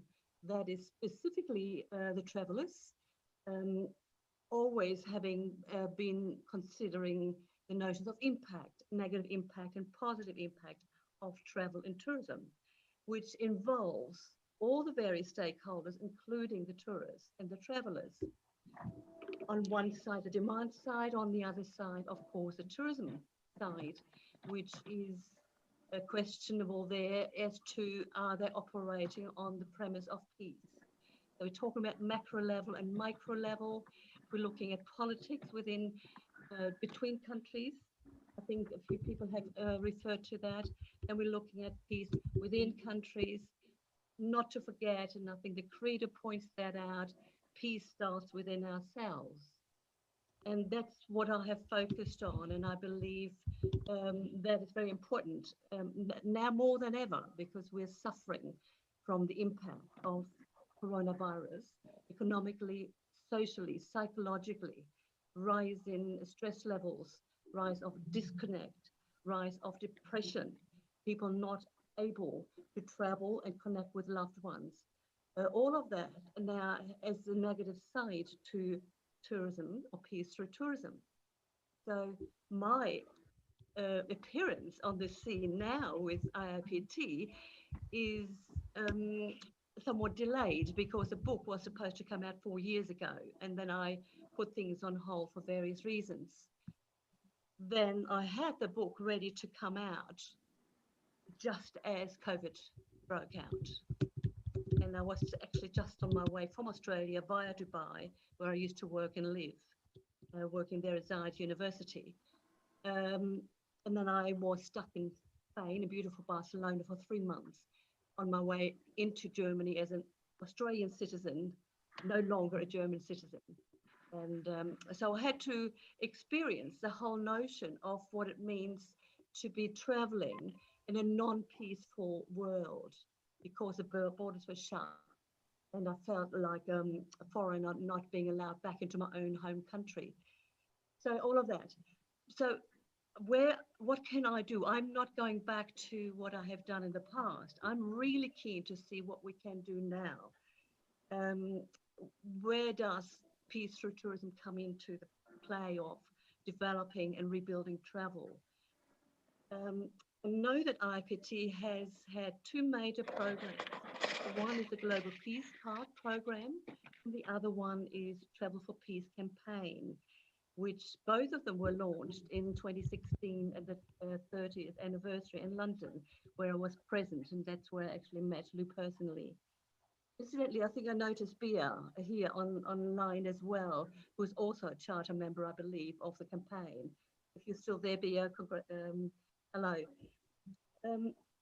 So my focus is really to try and bring awareness or raise awareness of what peace is. And peace has to start within ourselves. Now, as a social psychologist, I thought, oh, how can I use my insights of travel and tourism to actually teach people or make them aware of capacities that we as human beings have, which one of the major ones is to connect with people. How do we connect? We connect through communication and through emotions, through understanding the cultural complexities of who we are, where we live, and the cultural diversity that we all carry within ourselves and we all share. And the common value within all of that is peace. So where do we go from now with my involvement in IRP? I don't know yet, but I believe that we can do more if we look at different angles, and that's my name of the company, is Cultural Angle. It's a culture of care, the culture of peace, to promote an understanding amongst everybody involved in tourism. That includes the demand side, the travelers, but also the supply side, which from my experience, there is a lack of appreciation of the importance of the values associated with peace, which are linked to the notion of sustainability, or should I possibly say regeneration, because of adding something rather than taking something away from destinations. I think that's where I come in, and that's what I would like to be involved into, raising that awareness through workshops that I have been doing privately, mainly with people through word of mouth, because travel and tourism is a perfect tool as a context to teach people about emotional intelligence, about themselves, how they feel, Brigitte, sorry if I interrupt you, but if you could increase the volume even more, or raise even more, or raise the volume, because maximum. you're saying extremely interesting things, but I think people have some problems in hearing you. If you go to settings and click on audio, then you should see your microphone. You can easily bring it up a little bit. I'll just try and do that up. Just 1 second. Yeah. Nah, come on. And now I've got the setting here, but it just doesn't interact. Bear with me.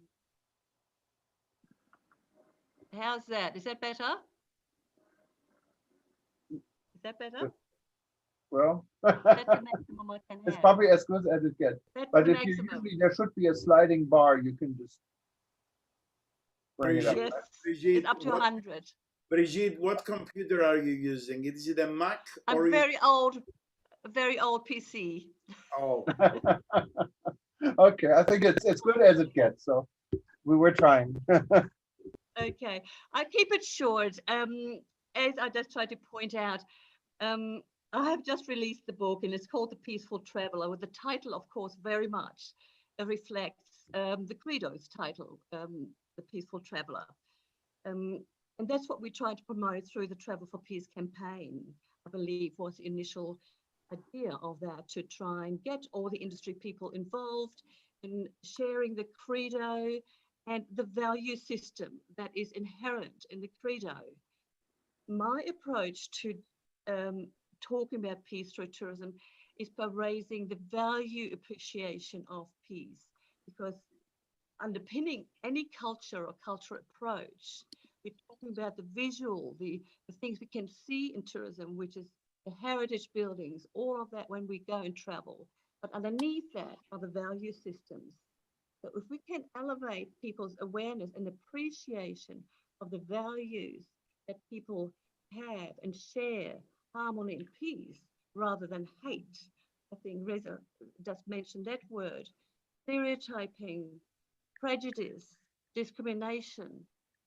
Now, that to me is close to my heart, to try and decrease that mindset, which we are now, due to COVID, are actually watching and seeing rising. So I might just leave it at that, because the volume is a problem. And then unless I crawl really into the computer, I don't think I can do any better.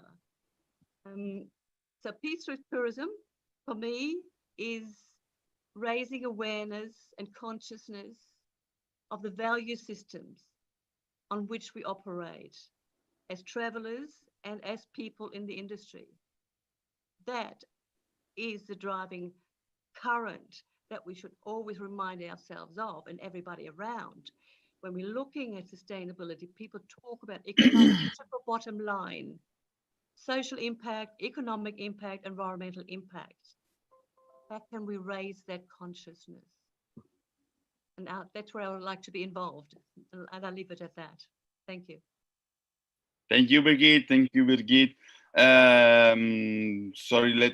I do not want to interrupt you, of course, but I would like to announce the the arrival of Taleb Rifai. Thank you very much for joining us. Thank you. Thank you very much. Thanks a lot. I apologize for being a bit late. It's too early here. Yeah. I apologize. Really, we are participating from all over the world. So yeah, someone had to suffer. So, Yeah, no problem. There's no suffering. I'm from Italy. I'm talking from Italy. Brigitte is from Germany. So yeah. Yes, we're south of Spain. I'm in Spain, so we're in the same boat. I know. When I enjoyed listening. I was sorry for you. Yeah. But thank you very much for joining us. Thank you very much. No problem at all. No problem. I'm enjoying listening. Okay. I would suggest this. You were supposed to be the first speaker.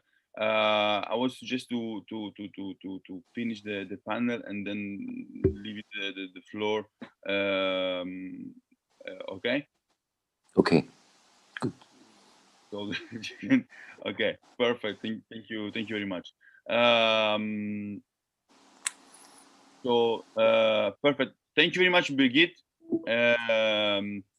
It was very interesting. I just have immediately one question for you, because if you can answer to this, they were asking about the book. All right. There were people here asking about the book. Great. Where they can find the book. Right. All you need to do is actually type in, or you go to Amazon, type in The Way of the Peaceful Traveler, and it will pop up automatically. Yeah. Can you write it also in the type it into the chat, hey? Yeah, in the chat. Yeah. Yep. Yes, and I will do that. At the moment, the Kindle has only come out, but the paperback should come out within the next few days.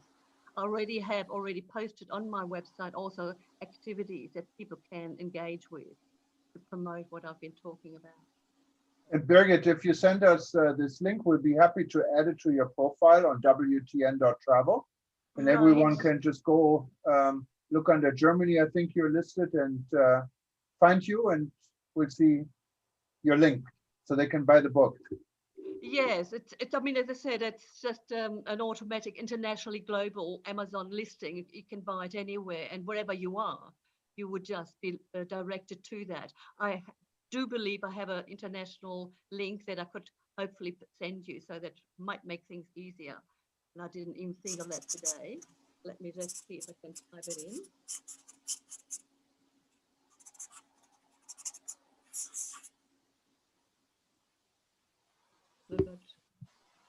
Just hang on a second. It's too early in the morning now for me to see. Doing just very well.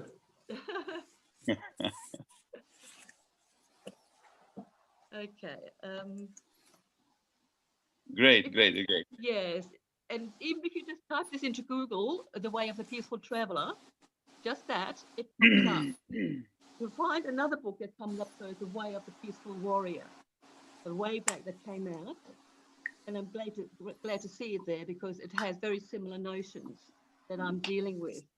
But you will see further down, that's definitely the link straight away. And that takes you onto my website where you can order it. You click on that link, it takes you to my website.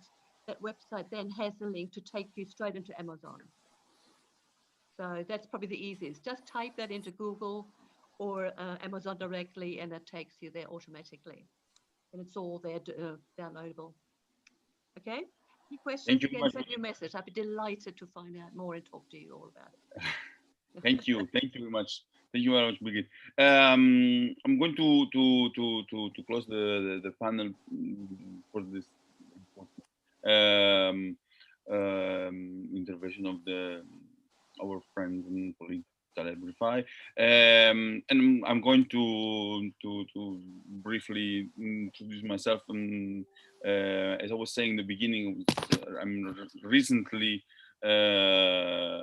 joined the IPT in 2018 officially, and so 2 years ago, almost 3 years ago, and I'm going to share also something that so yes, it was an honor for me, an honor to me to join it, even if it was not on 2018 that I discovered the existence, but I was following the organization, the institute, already many years before. As an academic, I was studying, and the starting point was the debate around intercultural dialogue and the role of tourism to promote intercultural dialogue. This is how I arrived to the IPT, because some reflection that were related to what we study in the university in relation with tourism and intercultural dialogue, tourism and sustainability, and what we have then in the reality. And what we have in the reality, unfortunately, is not something that reflects what we study in the books or what we talk about when we do our papers. We have a kind of tourism that is still irresponsible, unsustainable. So what happened is that remain in my mind as an academic, always remain this important and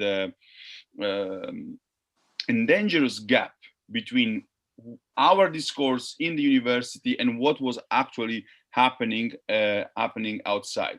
Lou mentioned the problem of overtourism, for example, which is here before we had the idea of the tourist. When we talk about ambassador of peace, well, we have here tourists in Greece, just taking picture and selfie with the migrants in a camp of refugees, which is not the kind of tourism and the kind of tourists that we want to see. We talk about another kind of tourism. Once again, a kind of tourism that we don't want to see, and we work in order to avoid this kind of experience, the commercialization of the misery of people. In India, and Ajay can confirm this, but in India, there is a product that right now is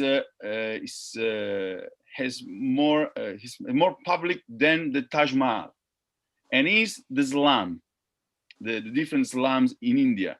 So is more the tourists go more for the slums than to the Taj Mahal, which is incredible, because we talk about tourism and peace, we talk about intercultural dialogue, we talk about tourists as ambassadors and peace, but then in the end, on the field, this keep happening and more and more and more. And also on the side of not only on the side of the demand, but also on the side of the supply is more or less the same thing. We talk about sustainable tourism, we talk about ecotourism, but many times what happened in the reality is that local population, and I was very happy to see the slides of the president of the Caribbean chapter, because what happened actually is that then the local population continued to be explored by those that has these big companies of tour operators or resorts, etc. What happened? Happened that at certain point, I found this great message that came from Louis D'Amore, and I think I'm the only one that can pronounce your name good because I'm Italian. Yeah. So I can make justice to your Italian origin, okay? So, and then in 2017, Taleb Rifai was also in this event in London and was actually he received an award from the IPT, and I met him. I was honored to. It was a great moment for me because I was already following you, and start this kind of a relation, sharing ideas, sharing Thank you so much. And everything. And in 2018 arrived this appointment as I had the honor of this appointment as ambassador at large of the International Institute for Peace to Tourism. And from there, I have to say, an amazing adventure. First of all, because I thought, the first things I thought is what an ambassador has to do, because I really felt this strong responsibility, because I recognize myself in the message. Now, at certain point, be the representative of this message around the world was a huge responsibility, and I really want to do this in the best possible way. I can tell you that I start to follow even courses on diplomacy. Today, I belong to the global network of diplomatics, not because I feel like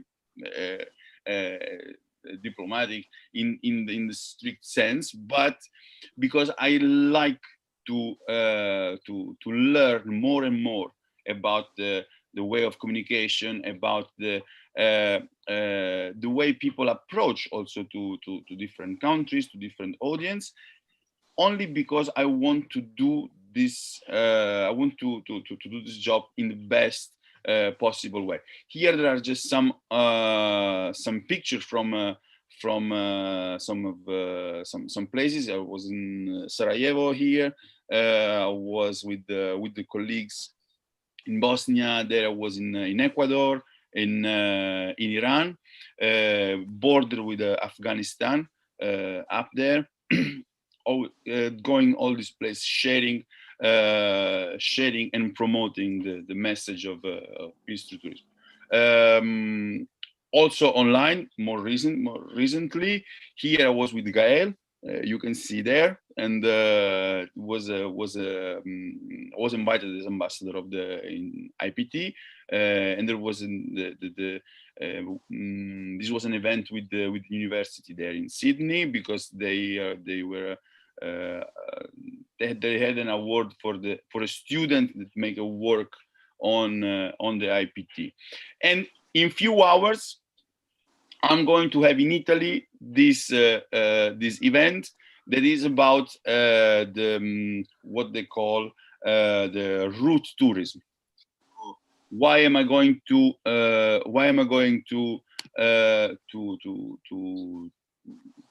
talk there and introduce this event on the tourism of the origins, the identity?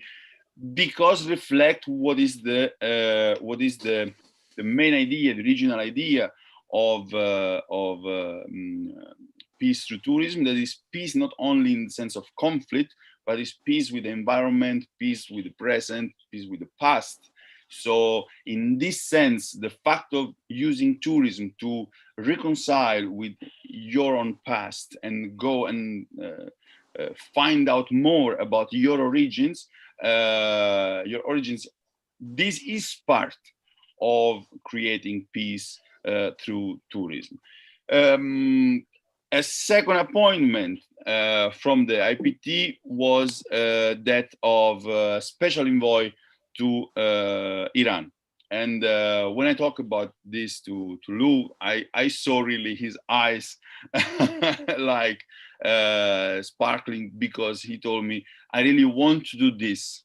It's so long that I'm thinking about this. And I was so happy to meet immediately this kind of expectation. And once again, I did my best, and I'm doing my best. This was 2018 already, immediately. Well, I took almost 1 year, and I could establish there the Iran chapter. And we are still working with the, for example, here you have the Tehran Peace Museum, and one person just connect with us, Narges, that is exactly in two of these pictures. We are partners of the Tehran Museum of the Holy Defense. That is one of the biggest museums in Asia, and an amazing museum talking about the war Iran-Iraq. Here we have some activities. The National Geographic Farsi Persia is supporting us. Here we were invited to join this day that they have in Iran about the interaction with the world. They have a specific day of the interaction with the world, and this is in the poster is the museum. And then we organize inside this museum the International Seminar of Women for Peace through Tourism in Iran, which was amazing because it was a fantastic experience involving this strong figure in Iran that are the women, very, very strong women. And then keep sharing in the Middle East, in particular in Iran, this the message. Here I was with Riza. As you can see, as I said before, we are traveling together through Iran a couple of times. We met each other. It's amazing to work together. And even now, during the pandemic, in Iran in particular, it's being an extremely difficult situation. They are under sanctions, so the situation that is already quite difficult become even more difficult because they don't have access to medicine or equipment the way we do. So extremely bad situation that once again we are there supporting them. And what I think and what I learned in this time, and as a special envoy there in Iran, and now with this, is that what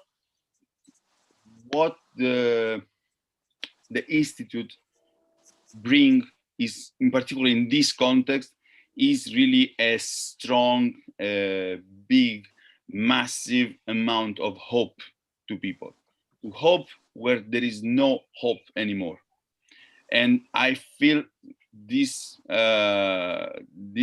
make the role even more important. Humbly embrace this challenge, but more important, and give more responsibilities, because people really believe and embrace the message. I would like to share with you something that happened in Tehran. I was there in a small apartment where there was no internet. So in order to work, I used to go in a small bar that was near the apartment where I was, and basically spend there the days, because I need the internet to work. And one of these days, one of the person of the bar come to me and say, "We are sorry, but we have to tell you that tomorrow we not going to be open. We cannot stay with the door open because the Ramadan will start, and we are going to have troubles with the police if we keep the door open. So you cannot work." And then he said, "But by the way, what is your work?" And I start to explain what I was doing. And in the end of my explanation, this person went to the colleagues, talk with them, and then come back to the table to me and say, "Look, what you are doing is extremely important for us. Tomorrow, even if the police can create us some troubles, we will be here anyway to let you keep working. So we will be here. If the door is closed, just knock the door, enter, and continue your work. And thank you very much for what you are doing and what your organization is doing." So this was an amazing amount of responsibility, but also an amazing amount of joy for me and for all the group of the Iran chapter, because we were doing actually the right things. And tomorrow we will be with in few hours, we will be in Italy with this association that, as I was saying before, once again, the message of peace through tourism, this time related, as I was saying, to the tourism of the origins. So this was my testimony and my experience. Many and many more stories there are, but I would like to leave the time for the discussion and the second part of this gathering together. But obviously, thank you very much, Lou, for everything, for the trust, and it's been an amazing journey together. Thank you very much. Bravo, Mario. If you can, there is someone, Thomas knows him, he's a reporter for eTurboNews, Mario Masculo. He's in Rome. He would love to take part in your session. Oh, of course. Okay. Thomas, do you have his email? Yes, I do. I will share it with you. I have your email, and I think he'd be glad to attend. Yeah. And but an interesting session, Fabio remembers me. When did we go to Iran, Louis? 2008. 2008, and I think we're the first Americans allowed to speak at the Hall of the People. And you had a presentation, Islamic Hall of the People, and you had a presentation on peace through tourism at that time. So I did, yes. And I pointed out that the president of Iran in 2000 had proposed the UN International Year for a Dialogue Among Civilizations. It was accepted.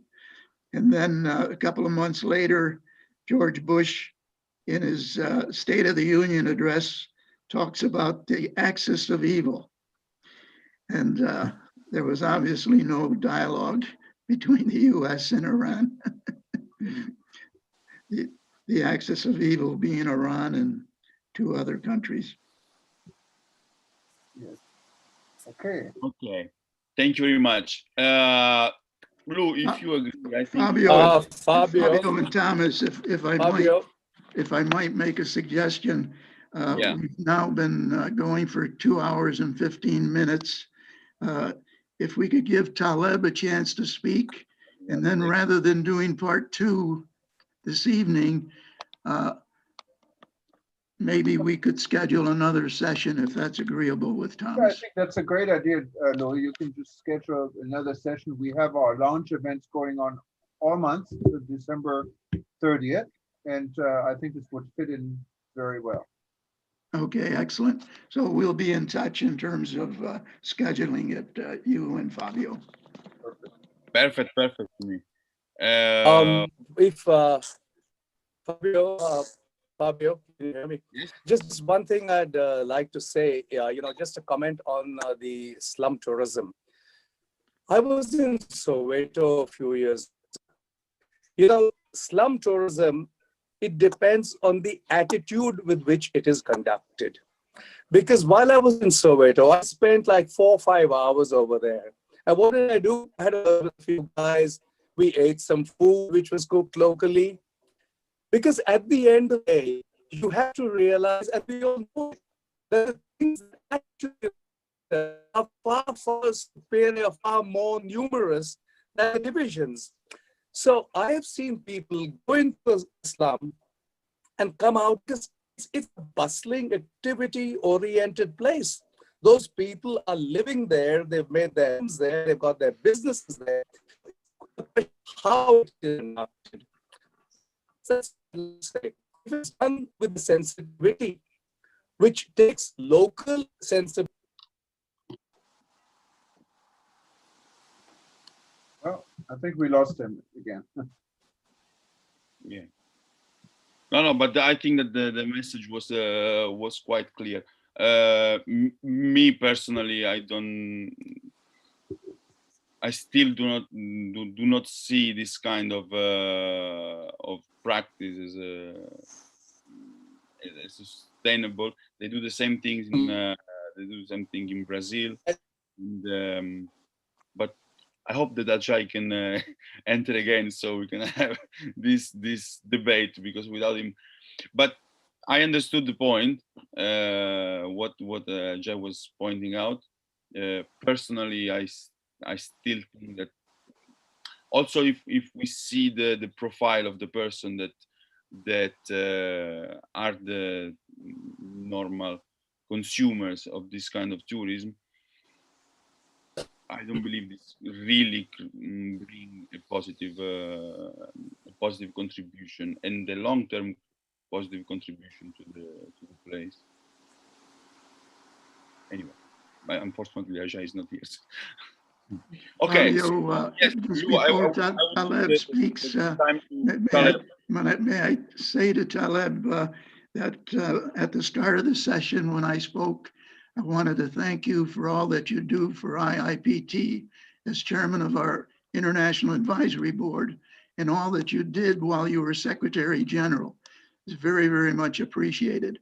And also appreciated is what you did for the entire tourism industry. The way you allied with the World Travel and Tourism Council and PATA, David Scalzill, and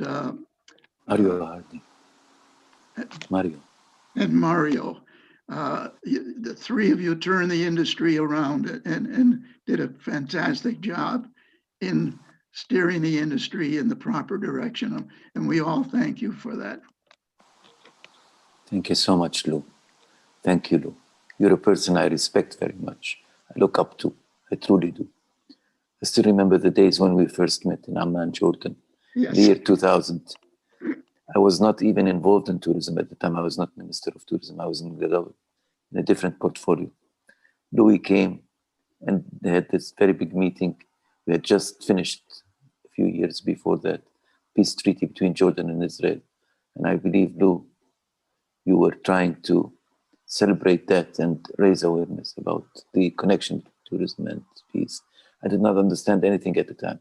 I came just as a friend and a colleague of the then Minister of Tourism, Akil Birtaji. You remember that well. Yes. I still remember you then. Yeah. We were both very young at that time. But time has made us better, I hope. Now, what I want to say is the following. You and your organization have done a great job, really. I mean it. I'm not complimenting you here at all. I believe that peace through tourism can be achieved simply by facilitating people travel. No obstacles should be put in the face of travel. Let things go naturally. We need to encourage more people to visit, more people. But we also have to do that and create the right circumstances for people to be where they are. That's what sustainability is all about. When we talk about sustainability, many people just link it to the environment. That's not right. Environment is very important. Sustainability is about people. It's about creating connections between people. It's about sustaining life on Earth. That's what it is. And life cannot be sustained on Earth if there is war and there is animals. If we simply have people meet with each other, that's all what it takes. What it takes is somebody sitting there, having dinner with some local family, listen to their music, listen to their songs, listen to their dreams, meet them. Then they'll go home with no stereotypes about the place that you visited at all. I have traveled the whole world. I'm a better person, definitely. When you travel, you become a better person. I always keep saying this. Now, what is the right circumstances?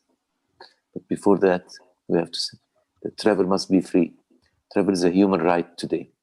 It's not anymore just an elitist activity of a British or a German or a Swiss traveler going to India or China, coming back and writing a book about them. It's people moving around. The more people move around, the better this world becomes. No wonder we have problems from your part of the world, Louis. When 65% of the people in the United States don't even have passports, they've never traveled. And those that have passports, 2/3 of them go only to the Caribbean. They sit on the beaches and the shores, they don't interact with people, and they go back home. That's the problem. The problem is people should need to travel more, and they need to travel the right way. Now, the right way is up to us. But even people to travel is up to us. When you have travel bans on certain groups of people, that's unacceptable at all. We should all take a very strong position against that. I'm glad that era is about to end in the United States, because there is nothing called you deny me of coming anywhere or going anywhere. You know, we were talking about Iran. I visited Iran many times in my life. It's a wonderful place, wonderful people. They need to know the world, and the world needs to know them. I even went to North Korea, and I've seen the wonderful people of North Korea. You can't isolate people. Now, I'm not a judge of regimes and systems. I will never be. But what I like to do is take any opportunity that any regime allows and make us go open doors and go visit the people. That's the best way to change the people. When the people of North Korea see us, they see that we're real people. We care for them. They care for us. Things change. Things there will change faster and better. That's how we should approach things. Now, what is the right circumstances that we're responsible of creating in each country? We should lower the walls between visitors and the local community. There's not a visitor in the developing world is like God coming on earth. It's a blonde person with blue eyes coming from Mars visiting us. He should be respected and isolated. That's not right. Tourists and visitors are human beings, just like the people in the country are human beings. Therefore, we should lower the walls between them. I always like to say the story that happened with me when I went to visit a country in East Asia. I like to repeat it here to you if my time allows for that. I was visiting Manila, and the lady minister there of the Philippines wanted to take me to see a beautiful project that she thought was going well in an island. This island was turned into a tourism destination by an investor that has put so much money in there. That investor had so much money, so much capital, he was able to make an air link between Manila and that island, a helicopter connection. We went by helicopter, we went there. When we arrived there, the investor was waiting for us at the helipad. He welcomed us, of course. I understood from them that he had to buy the entire island to make this project. The project was an interesting one. Not my type, but an interesting one. It was Hollywood. It was Disneyland for adults. For example, there were hotels built Mexican style, French style, Chinese style, so on, and restaurants and so forth. It's a whole world in one place. What they didn't tell me at the time was that there were 90,000 people still living on that island. So I got curious. I asked them what happened with these people. The investor, the owner of the island, said, "Don't worry, they're like my children. Don't worry, I take good care of them. All of the people that work in this hotel are from that community. I built schools, I built clinics in that community. I'm taking care of that community." So I asked to go visit that community. He was a bit hesitant, but the minister told him he must go if he wants to go. So I went there. I spent 2 hours. I came back. The minister was having dinner with that gentleman. He said, "What did you see?" I said, "You're right. People there respect you very much and appreciate the fact that you created jobs." But he said, "Oh, there's a but." I said, "There's a big but." He said, "What?" I said, "But I'm not sure creating jobs alone is enough." He said, "What do you mean?" I said, "I'm not sure that the children of the community now living there would be happy to spend the rest of their lives working in your hotel, serving the rich people of the world, to come back every day to their homes to see the difference in economic life standards." He said, "Oh, that's serious. So what do you suggest?" I said, "You must encourage your people to go visit that community, to create jobs there, not to bring them to you." He said, "But I'm bringing them here. They're doing well. For example, tonight there is a art, singing and dancing from that community here at the hotel." I say, "It's better to go see it where they live, not to bring them to you here." It's important to lower the walls between the tourists and the local community. That's very important. Today, corporate social responsibility is not about sharing money and sharing your capital, your profits. It's about sharing your business. You have to interact with the local community. You have to make sure the local community benefits from you and sees you as a human being when you go visit there. That's why I too have a reservation like Ajay on the issue of slum tourism, whether it's in India or Brazil, because people there go there just to have pictures with other people. That's not the way to do it. You have to go there with the right attitude. You're right, Ajay. The issue of attitude is absolutely correct. That's what I wanted to say, and thank you so much, everybody. I apologize again for being a bit late. I tried to stay up until 4:30 in the morning, but I couldn't, so I slept, and I woke up a bit late. Thank you so much, Lou, for all the good work you're doing. Thank you, Fabio. Thank you, Ajay. Everybody there, thank you, Jürgen, for putting all of this together. Thank you so much. Thank you very much, Taleb, for all you do. Thank you. Thank you very much.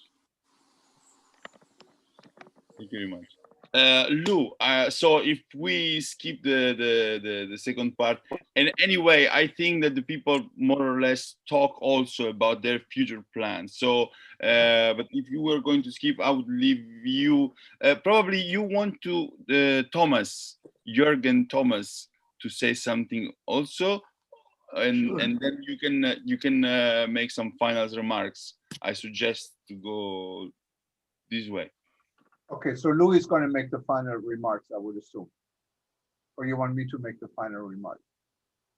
No, I think that Lou wants also you to say a couple of things, even if you introduce very well. And then we give him the last word. Okay. You should say a few words, Jürgen. Okay. Yeah, exactly. And then Lou can make the final remarks, of course. That's right. That's right, Fabio. Correct.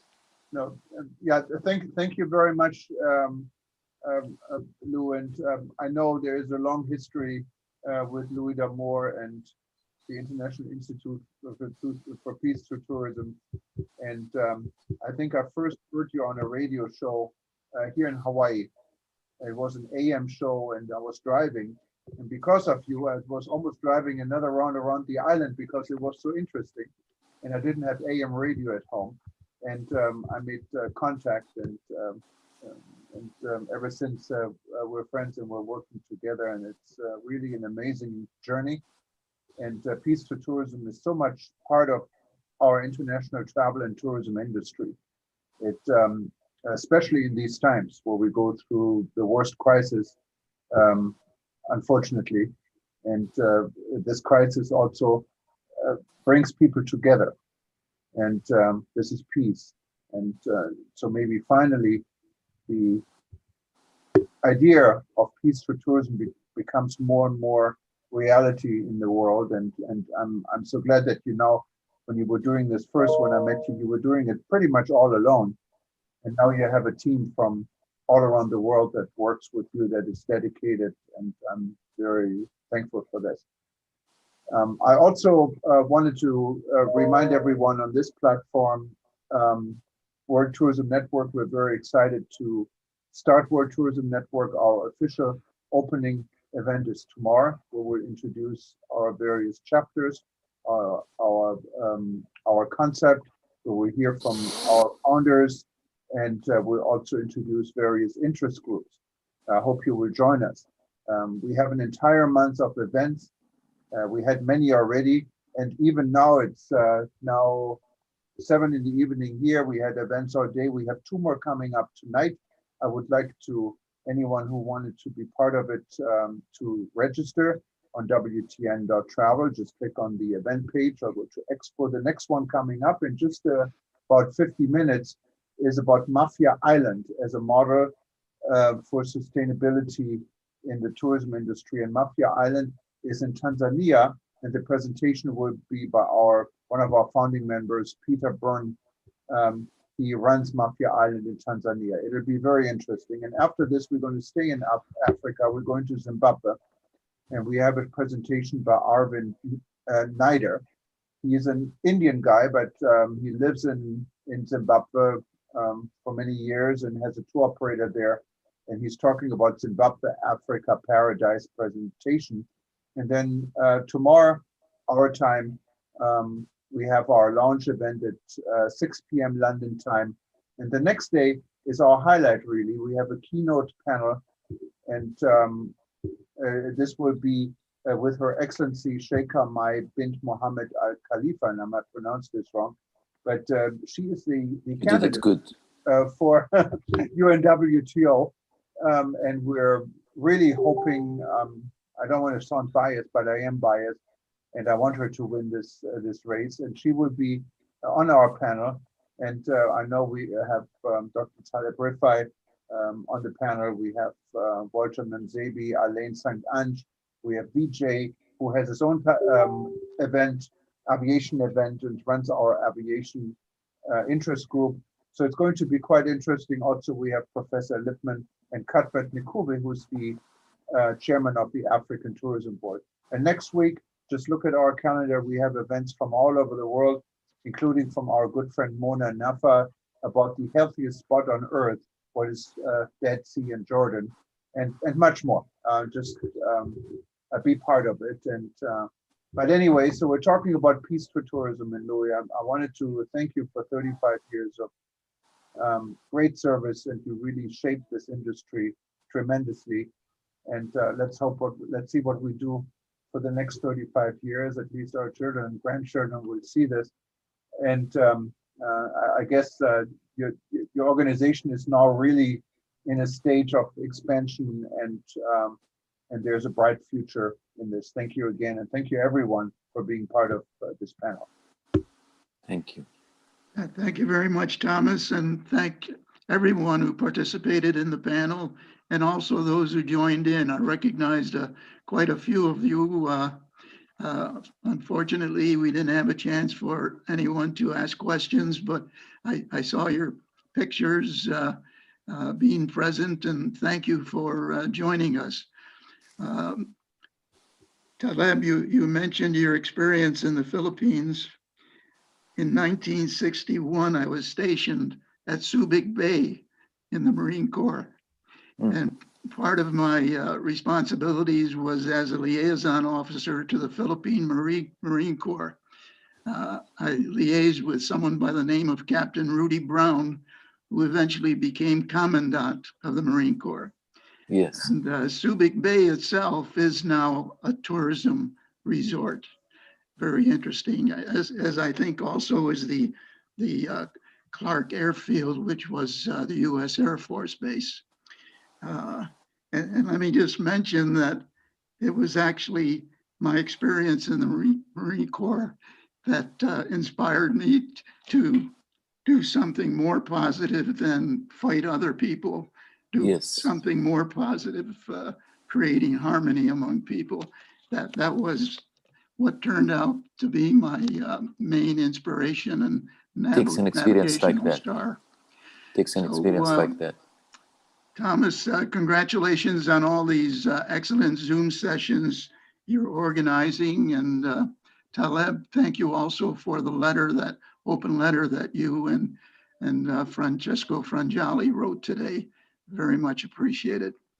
Thank you all for participating. And Thomas, I look forward to taking part in your next session, your keynote session with Taleb and the minister from the Middle East. Perfect. God bless everyone. Thank you.